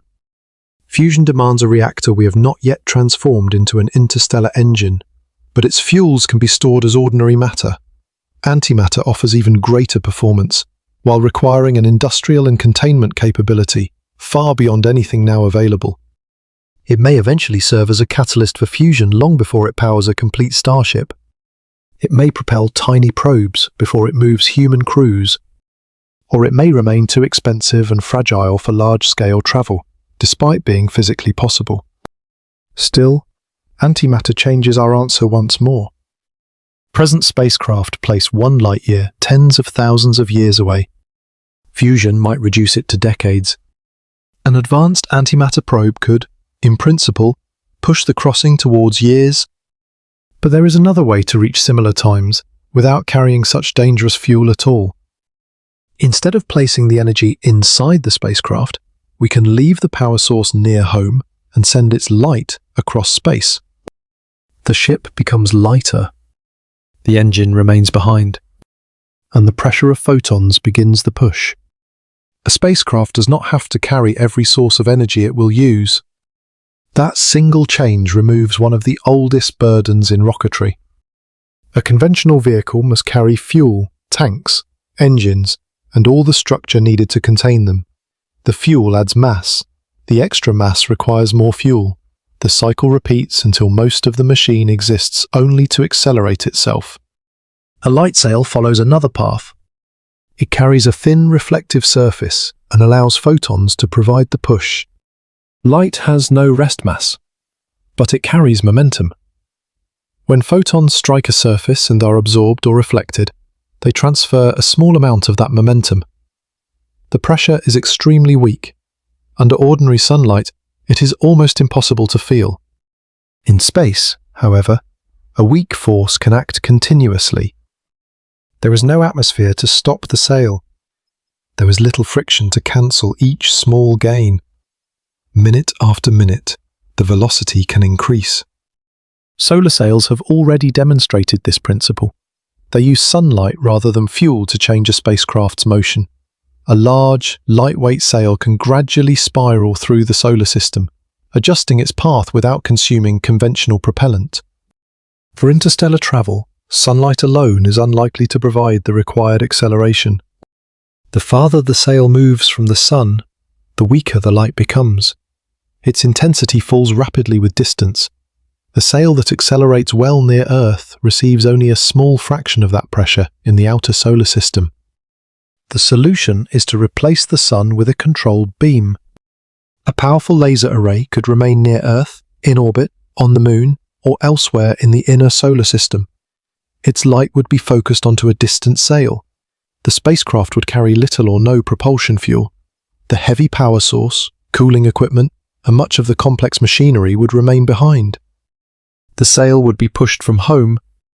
This is called directed energy propulsion. Its great advantage is mass.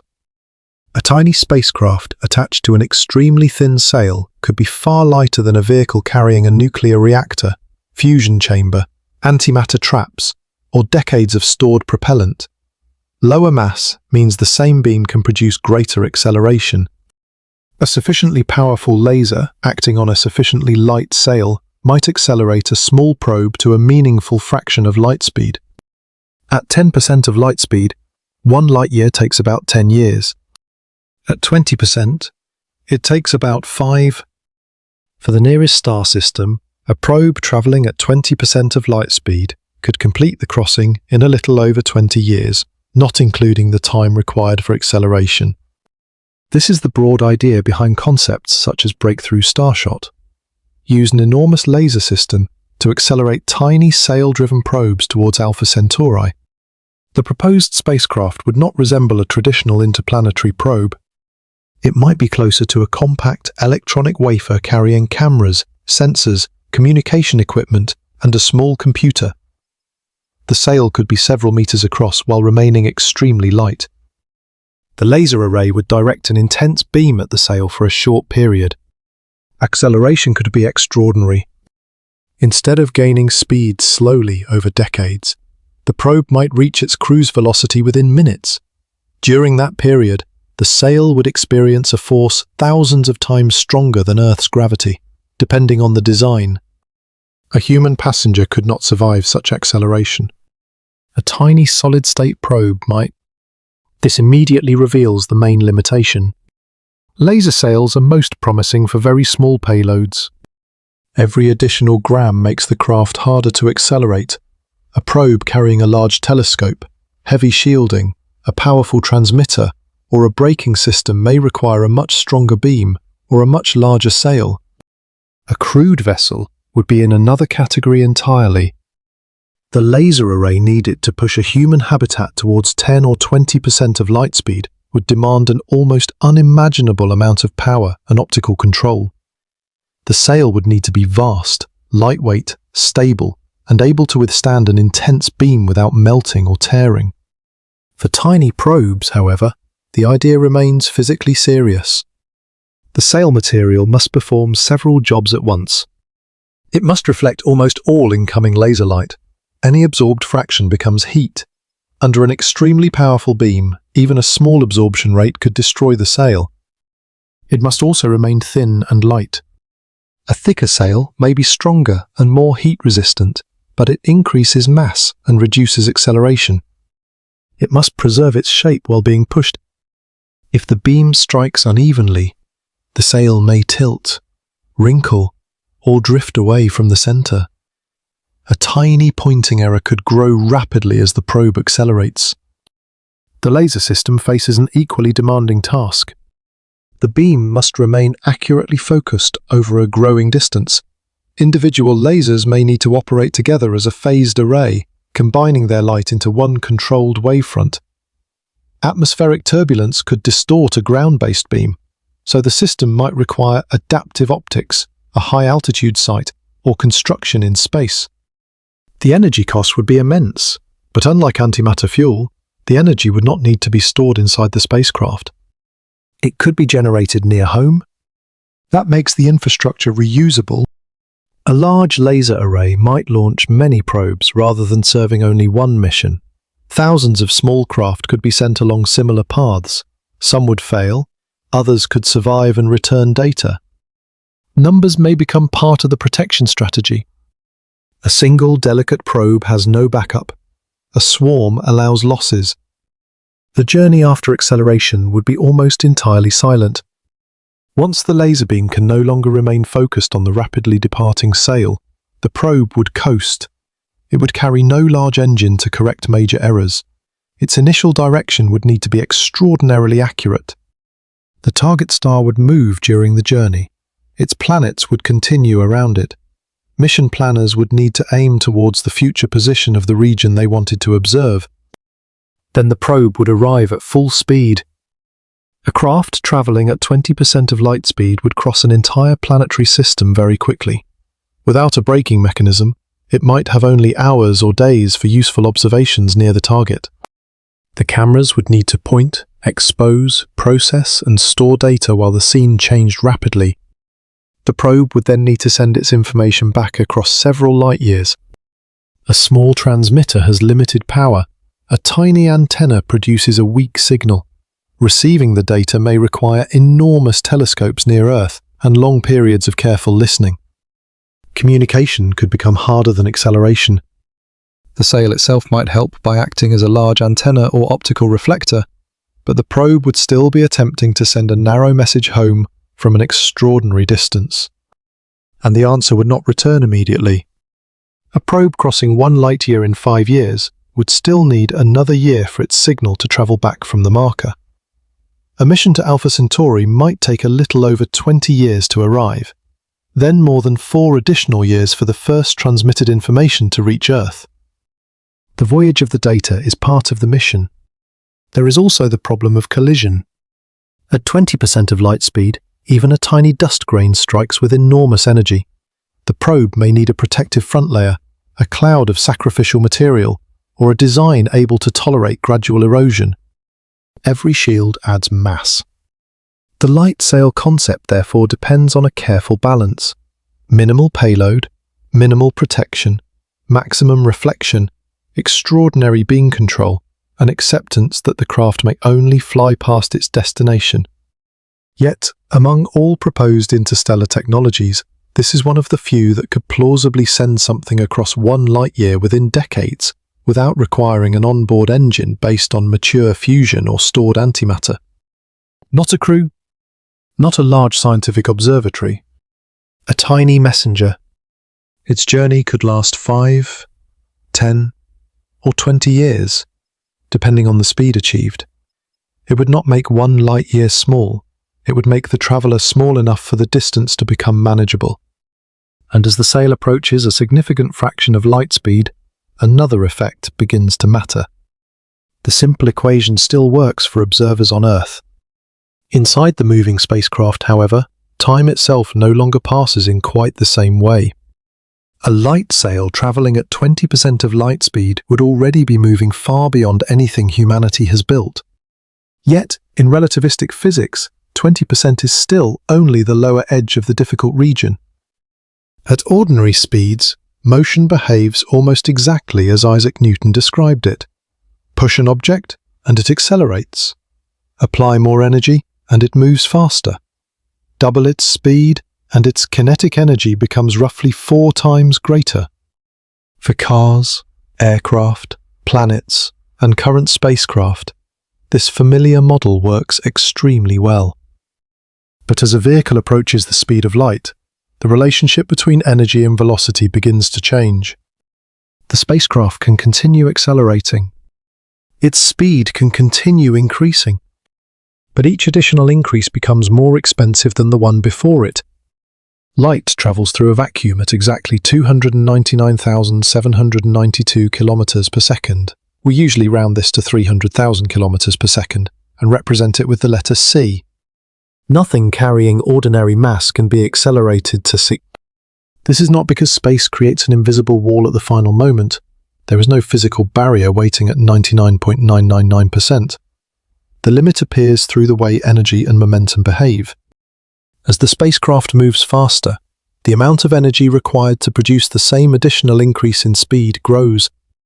Near light speed, enormous energy can be added while the velocity changes only slightly. Imagine a series of markers. The first stands at 10% of light speed, the next at 50%, then 90%, then 99%, then 99.9%. These markers look evenly arranged when written as percentages, but they do not represent evenly spaced engineering challenges. At 10% of light speed, the 1 light-year crossing takes about 10 years as measured from Earth. Relativistic corrections exist, but they remain fairly small. Classical calculations still give a useful approximation. At 50%, the simple Earth frame crossing takes 2 years. Relativity is now clearly important. The spacecraft's energy is already greater than a basic Newtonian calculation predicts. At 90%, the journey takes about 13.5 months in the Earth frame. Reaching this velocity requires far more than 9 times the energy needed for 10%. At 99%, the crossing falls to a little over 1 year. That sounds like a major achievement, yet moving from 90 to 99% of light speed is vastly harder than the 9 percentage point difference suggests. At 99.9%, the Earth-measured crossing is only slightly shorter again. The spacecraft has gained an extraordinary amount of energy, but the calendar observed from Earth has barely changed.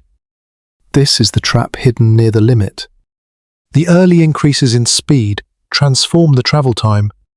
Moving from 1% to 10% of light speed reduces a 1 light-year crossing from 100 years to 10. Moving from 10% to 50% reduces it from 10 years to 2. Moving from 90% to 99% saves only a little more than 1 month in the Earth frame. The reward becomes smaller, while the energy cost becomes larger. Relativity describes this through a quantity often called the Lorentz factor. It begins close to 1 at low speeds and rises as an object approaches c. At half the speed of light, the factor is about 1.15. At 90%, it is about 2.29. At 99%, it rises to roughly 7.09. At 99.9%, it exceeds 22.5. The factor affects the object's energy and momentum, as well as measurements of time and distance between different observers. It is sometimes said that the spacecraft's mass increases as it accelerates. That language was once common, but modern physicists usually keep the object's rest mass unchanged. What grows dramatically is its relativistic energy and momentum. The ship does not become filled with more matter. It becomes increasingly difficult to accelerate because its motion carries an ever-growing amount of energy. Suppose we accelerate just 1 kilogram to 10% of light speed. Ignoring the inefficiency of the engine, the energy stored in its motion would be around 450 trillion joules. That is already comparable to the explosive energy of more than 100 kilotons of TNT. And that is 1 kilogram. A useful probe might weigh hundreds or thousands of kilograms.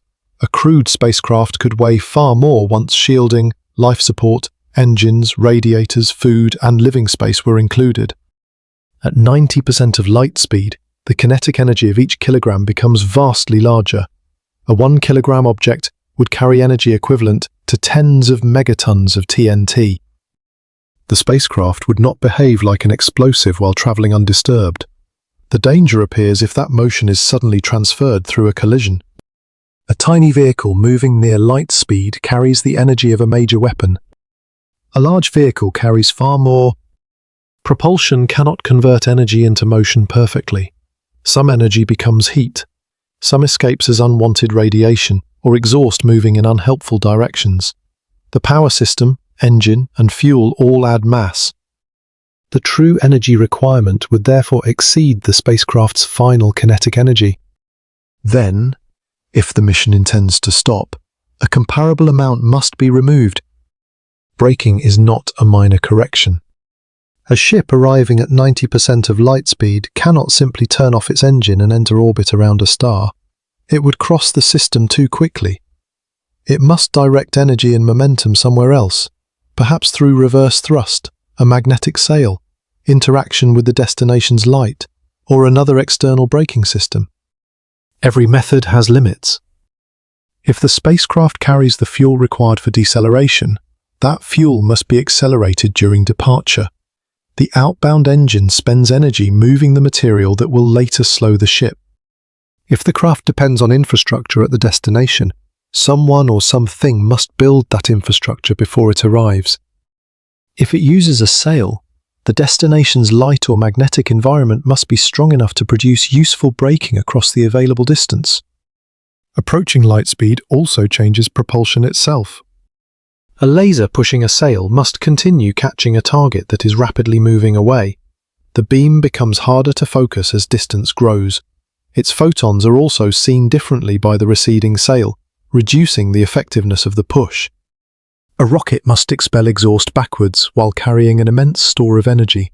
Its waste heat must still be removed, its structure must survive acceleration and remain aligned with extraordinary precision. There is no single material or engine improvement that erases these difficulties. The limit comes from physics, not only from present engineering. Even an ideal engine cannot accelerate a massive craft to light speed. As velocity approaches c, the required energy rises without bound. Reaching 100% would require an unlimited amount of energy. No finite reactor, laser, fuel tank, or civilization can supply that. The spacecraft may reach 90%. It might reach 99%. In principle, with enough energy, it could move arbitrarily close to the limit, but it can never close the final gap. This gives us a more honest way to imagine the speed of light. It is not merely the fastest speed we have failed to achieve. It is a boundary built into the structure of space-time. Massless particles, such as photons, naturally travel at this speed in a vacuum. Objects with rest mass remain below it. The two categories cannot exchange places simply through stronger propulsion. For our 1 light-year journey, this means the Earth frame time can approach 1 year, but never become shorter than 1 year through ordinary motion across space. The spacecraft traveling at 99.999% of light speed would still take slightly more than 1 year in Earth's frame. The enormous effort of adding more nines would bring the answer closer and closer to 12 months without crossing beneath it. Yet this is only the view from Earth. For travelers moving near the cosmic speed limit, the duration recorded by their own clocks can be very different. The distance remains 1 light-year in Earth's frame. The spacecraft remains below light speed, but inside the moving vessel, the journey may occupy far less than 1 year. To understand how, we must allow the clock itself to become part of the voyage. The clock inside the spacecraft does not agree with the clock left on Earth. At low speeds, the difference is far too small to notice. A person traveling in a car, an aircraft, or even a present-day spacecraft experiences almost exactly the same passage of time as someone who remains at home. Near the speed of light, that agreement begins to break. This is not an illusion caused by a damaged clock. Every physical process aboard the spacecraft changes in the same way when compared with Earth's frame. Mechanical clocks tick more slowly, electronic circuits operate more slowly, chemical reactions proceed more slowly, the travelers age more slowly. From their own perspective, however, nothing feels unusual. Their watches tick normally. Their hearts beat normally. A conversation lasting 1 minute still feels like 1 minute. The difference appears only when their elapsed time is compared with clocks following another path through space-time. This effect is called time dilation. Suppose a spacecraft passes Earth at 50% of light speed and continues across 1 light-year at constant velocity. Earth observers calculate a travel time of 2 years. The Lorentz factor at that speed is about 1.15. Divide the Earth-measured duration by that factor, and the travelers experience roughly 1.73 years. The difference is noticeable, but not extraordinary. Now increase the speed to 90% of light speed. Earth measures the crossing at about 1.11 years, or a little over 13 months. The Lorentz factor is approximately 2.29. The onboard duration falls to about 0.48 years. For the travelers, the crossing takes roughly 6 months. Earth sees the spacecraft moving for more than a year. The people inside age by less than half that amount. At 99% of light speed, Earth measures just over 1 year. The Lorentz factor rises to about 7.09. The travelers experience only around 52 days. At 99.9% of light speed, the Earth frame crossing remains almost 1 year, but the onboard time falls to roughly 16 days. The distance has not become shorter for Earth. The spacecraft has not exceeded light speed, yet the travelers can cross the Earth-measured light year while experiencing far less than 1 year. This is one of relativity's most important changes to the meaning of interstellar travel. There are now two valid answers.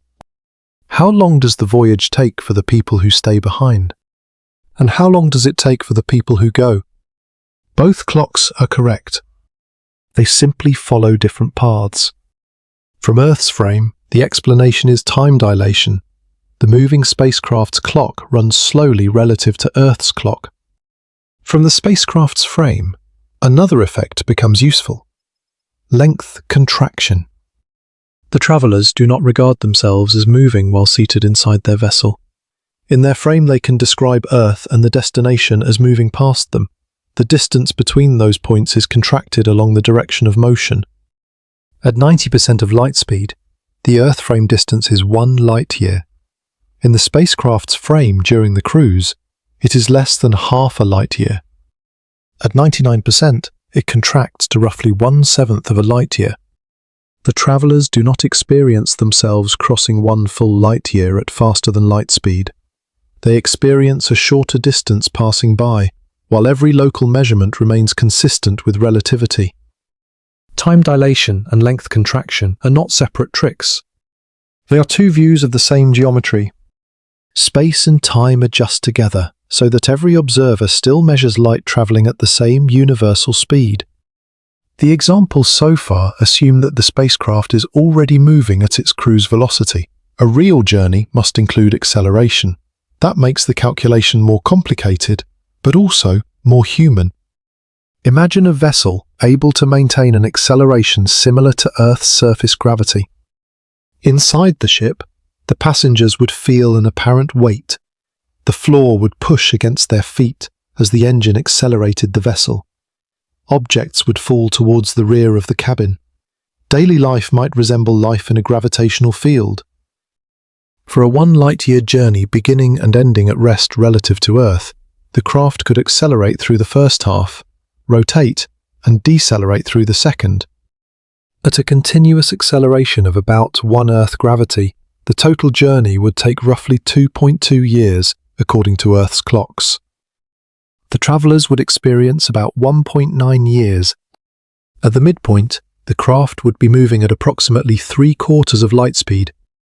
The relativistic difference is present, but it has not yet become overwhelming because 1 light-year does not provide enough distance for prolonged acceleration to carry the vessel extremely close to light speed. Over longer journeys, the result becomes more dramatic. A ship maintaining the same comfortable acceleration could continue gaining speed while its travelers experienced ordinary onboard gravity. Earth would watch the vessel approach the speed of light without reaching it. The people inside would see the distance ahead become increasingly contracted. They might cross many Earth-measured light-years during a much shorter portion of their own lives. This possibility sometimes creates the impression that relativity solves interstellar travel. It does not. Time dilation reduces the duration experienced by travelers only after the spacecraft has reached an extreme velocity. It does nothing to provide the energy needed to reach that velocity. It does not shield the craft from radiation or dust. It does not build the engine, remove waste heat, or supply the enormous power required for acceleration. The benefit appears only after the hardest engineering problem has already been solved. It also cannot help people waiting on Earth. Suppose travelers cross 1 light-year while experiencing only 16 days. Earth still waits about 1 year. If they travel 100 light-years at an extremely high speed, their personal journey might be much shorter than a century, but more than 100 years can pass at home.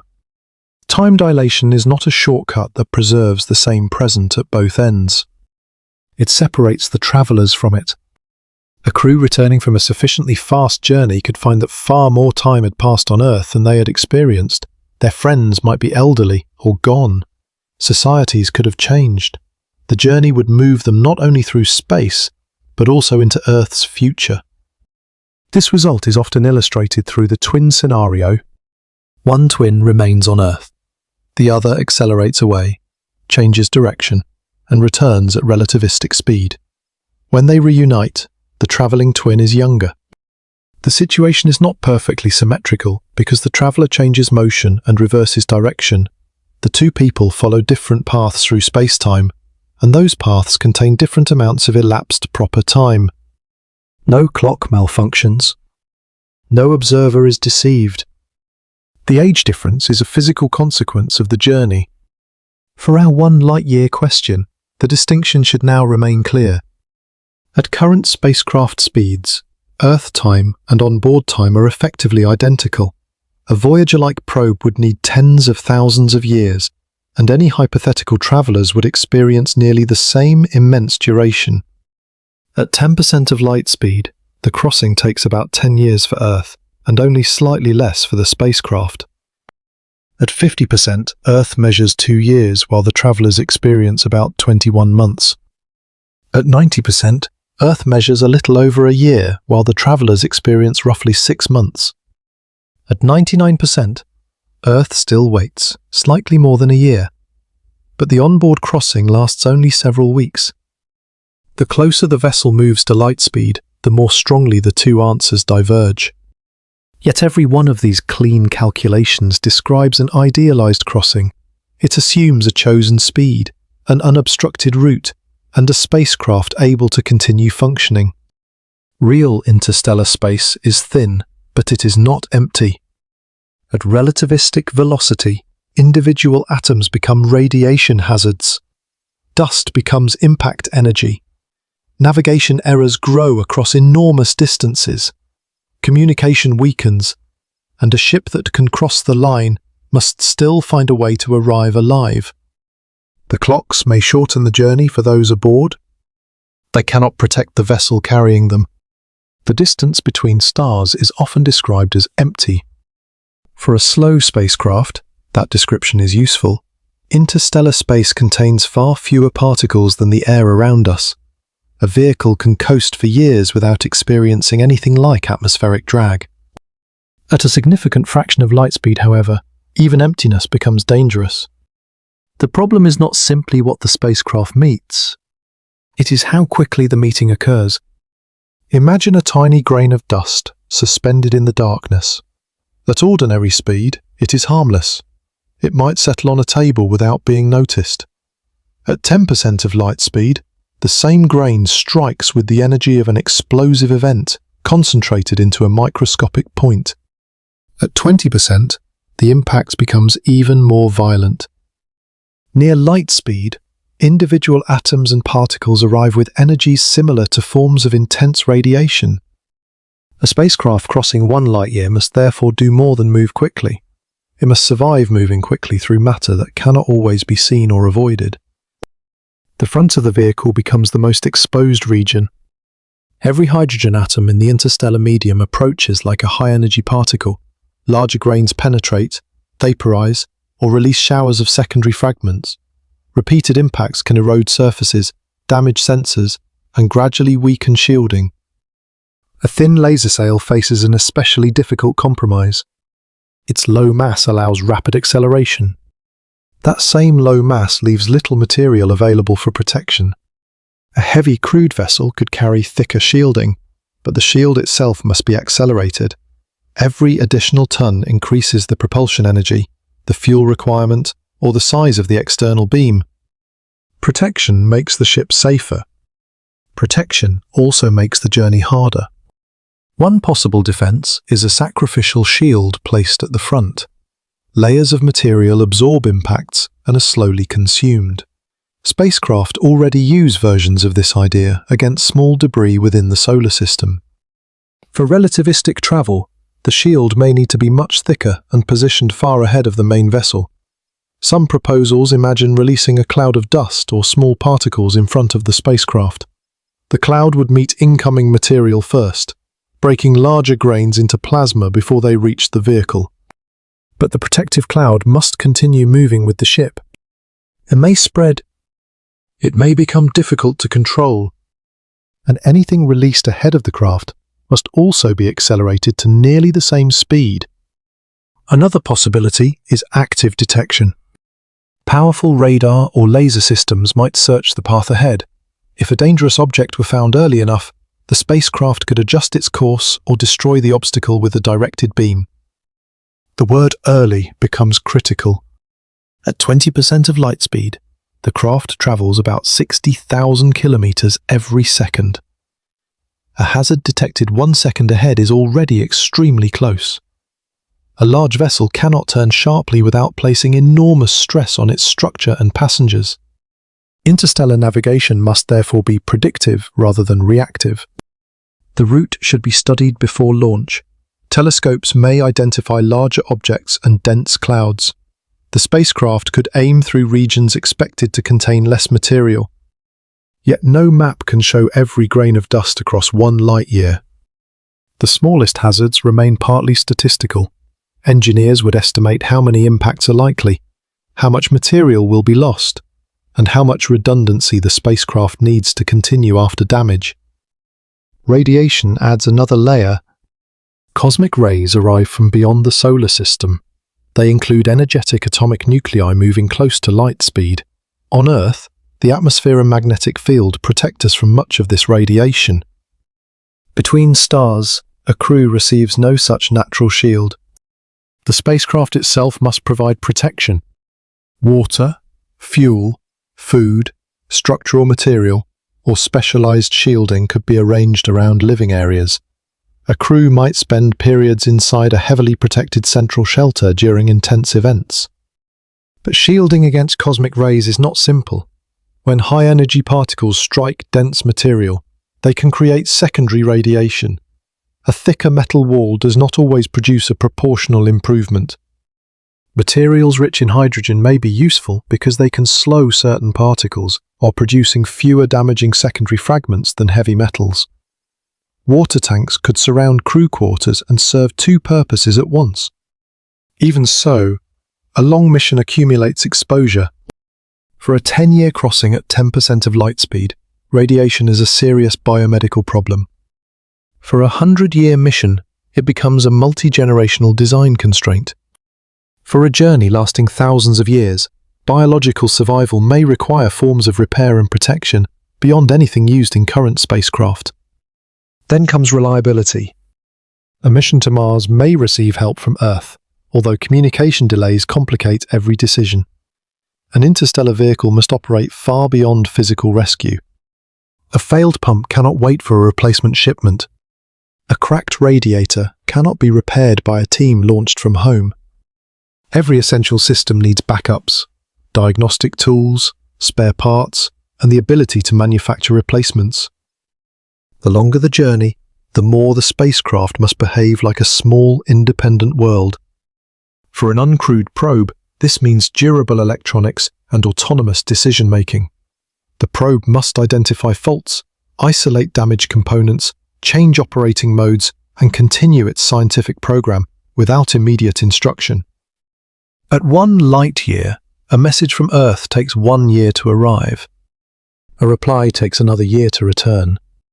Even if the spacecraft is still close enough for a useful signal, a simple question and answer exchange lasts 2 years.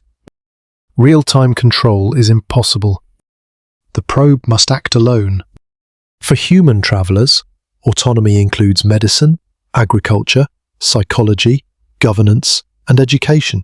A generation ship would need to preserve not only machinery, but also knowledge and social stability. The passengers who arrive may not be the people who departed. Their descendants would inherit a mission they did not choose. A journey measured in centuries is therefore not simply a long flight, it is a moving civilization with a destination. Faster travel avoids some of those generational problems, but it increases others. Higher velocity means greater impact energy, more difficult shielding, larger propulsion requirements, and a harder arrival. Arrival may be the most overlooked problem of all. A spacecraft moving at 10% of light speed cannot simply reach the 1 light-year marker and stop. In empty space, it continues moving unless a force changes its velocity. If the goal is only to cross an imaginary line, no braking is needed. If the goal is to enter orbit around a star, approach a planet, or conduct careful observations, the craft must lose almost all its interstellar speed. A flyby probe can remain light because it carries no large braking system. It races through the destination and gathers data during a brief encounter. A true visiting spacecraft must pay twice. It needs energy to accelerate. Then it needs energy to decelerate. A fusion vessel might turn around near the midpoint and point its engine forwards, producing reverse thrust. This gives a balanced journey, but requires fuel for both halves. A laser sail pushed from Earth cannot depend on the same beam for braking once it reaches another star. It might use the destination's light, divide its sail into sections, interact with stellar wind, or deploy a magnetic sail that pushes against charged particles. Each method is slower and less certain than simply carrying a powerful engine. If the craft does not slow down enough, the destination becomes a flash.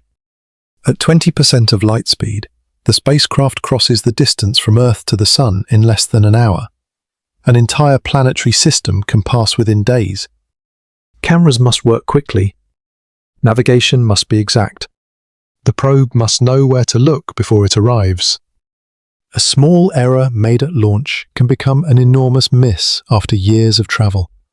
Even an error of 1/1,000,000th of a degree can grow into a large displacement across interstellar distance. The destination itself is moving. Stars orbit through the galaxy. Planets orbit their stars. A spacecraft aimed towards the position seen in a telescope is aiming at old light. It must target where the system will be when the craft arrives. The longer the journey, the farther into the future the navigation solution must reach. Course corrections can repair small errors, but they consume energy and require accurate observations. The spacecraft may use stars, pulsars, or distant galaxies as reference points. It may measure its position through the changing angles between known objects. No human hand can steer it continuously. Its navigation system must remain accurate after years of radiation and gradual component aging. Then, after arrival, communication remains. A probe may survive the crossing, photograph another system, and store perfect data. None of that matters to Earth unless the information can be transmitted home. Signals weaken as they spread. A small interstellar probe has limited power. Earth may need vast receiving arrays and repeated observations to recover a slow stream of data from the noise. The first image from 1 light-year away could require a year merely to return. From Alpha Centauri, more than 4 years. Interstellar exploration is therefore a chain whose weakest link decides the result. Propulsion must work. Shielding must survive. Navigation must remain precise. The spacecraft must stay functional. The destination encounter must succeed. Communication must return the evidence.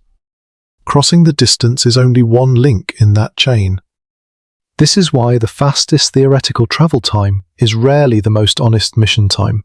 A number produced by dividing distance by maximum speed describes motion.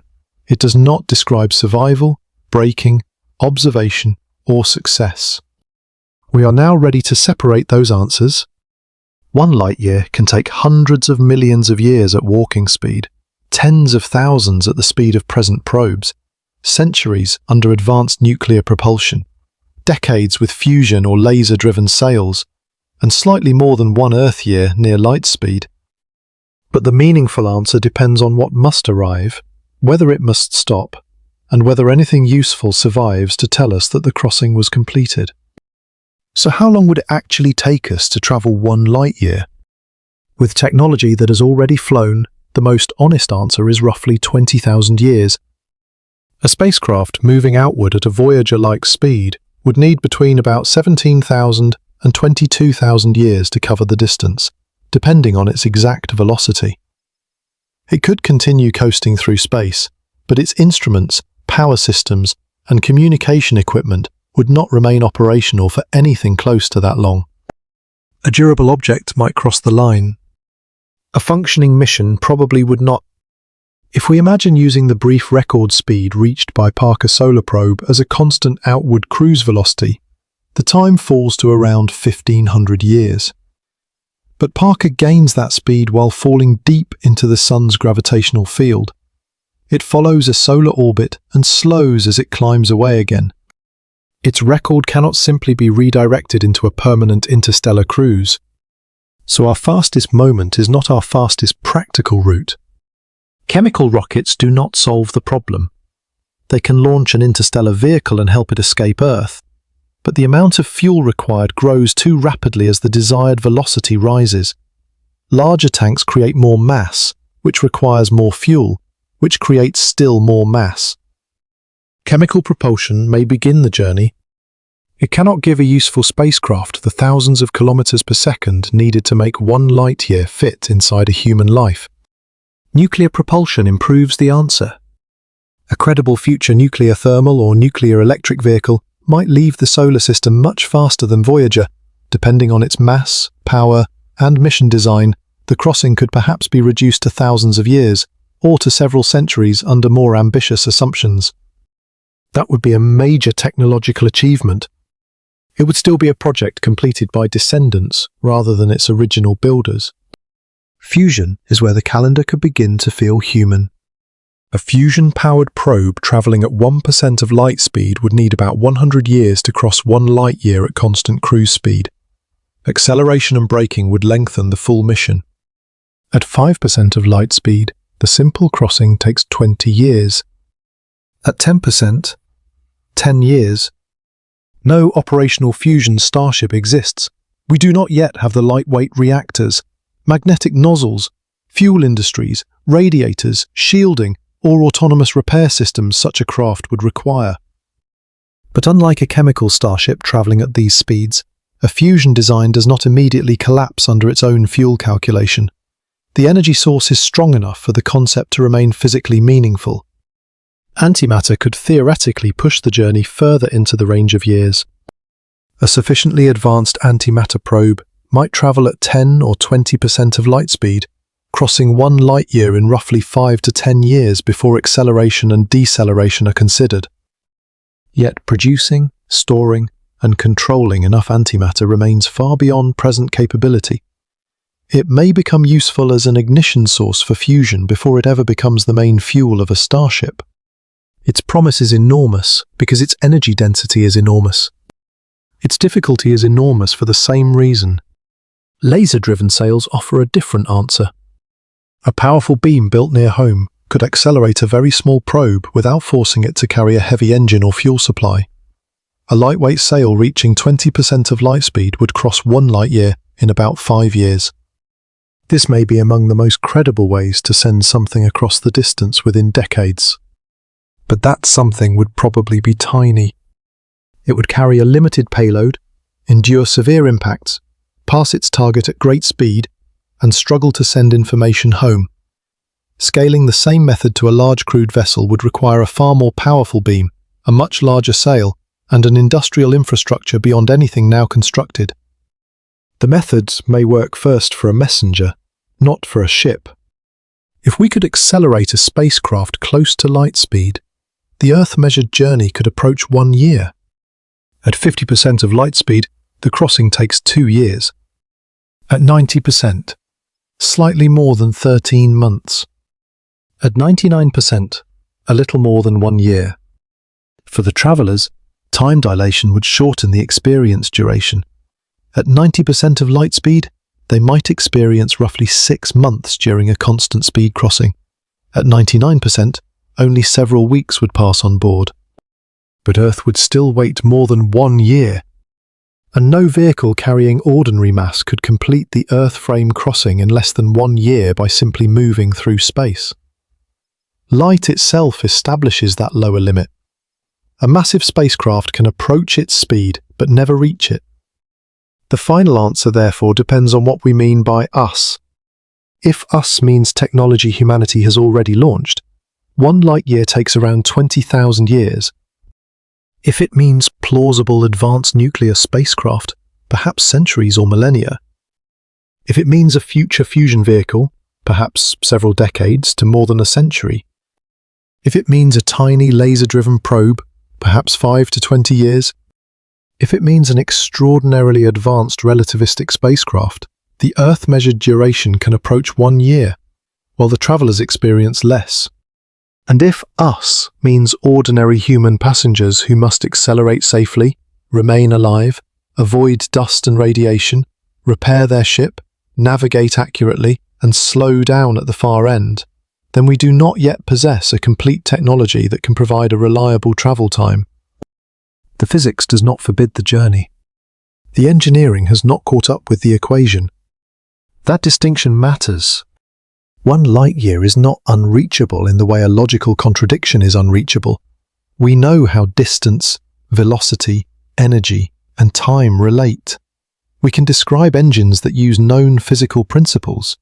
We can calculate the broad performance required. The barrier is scale. We need power systems far beyond current spacecraft. We need materials able to survive decades of radiation and impact. We need machinery capable of operating without repair from Earth. We need propulsion that provides both acceleration and braking, without turning nearly the entire vehicle into fuel. And before people can travel, we may need generations of smaller machines to test the route. The first successful crossing may not carry a flag, a crew, or even a large camera. It may be a thin sail and a tiny electronic package, moving silently through the dark. Its builders may watch it disappear beyond every planet, knowing that no command can reach it quickly and no rescue can follow. Years later, it would pass the invisible 1 light-year marker. Nothing would announce the moment. There would be no border in space, no flash, and no change in the surrounding darkness. The probe would simply continue along the path it had been given. Back near Earth, the distance would finally have acquired a human history. Light had crossed it in 1 year. Our first machines had crossed it in millennia. Later machines may cross it in decades. The answer is not one number, because the traveller defines the clock. For us today, 1 light-year remains a journey of roughly 20,000 years. For the technology we may one day build, it could become a journey measured in generations, then lifetimes, and perhaps eventually years. The marker remains where it has always been, far beyond the planets, waiting in an ordinary patch of darkness. Only our speed changes. And beside that first light-year marker, the smallest traveller from Earth continues forward, carrying a little of our curiosity into the space between the stars.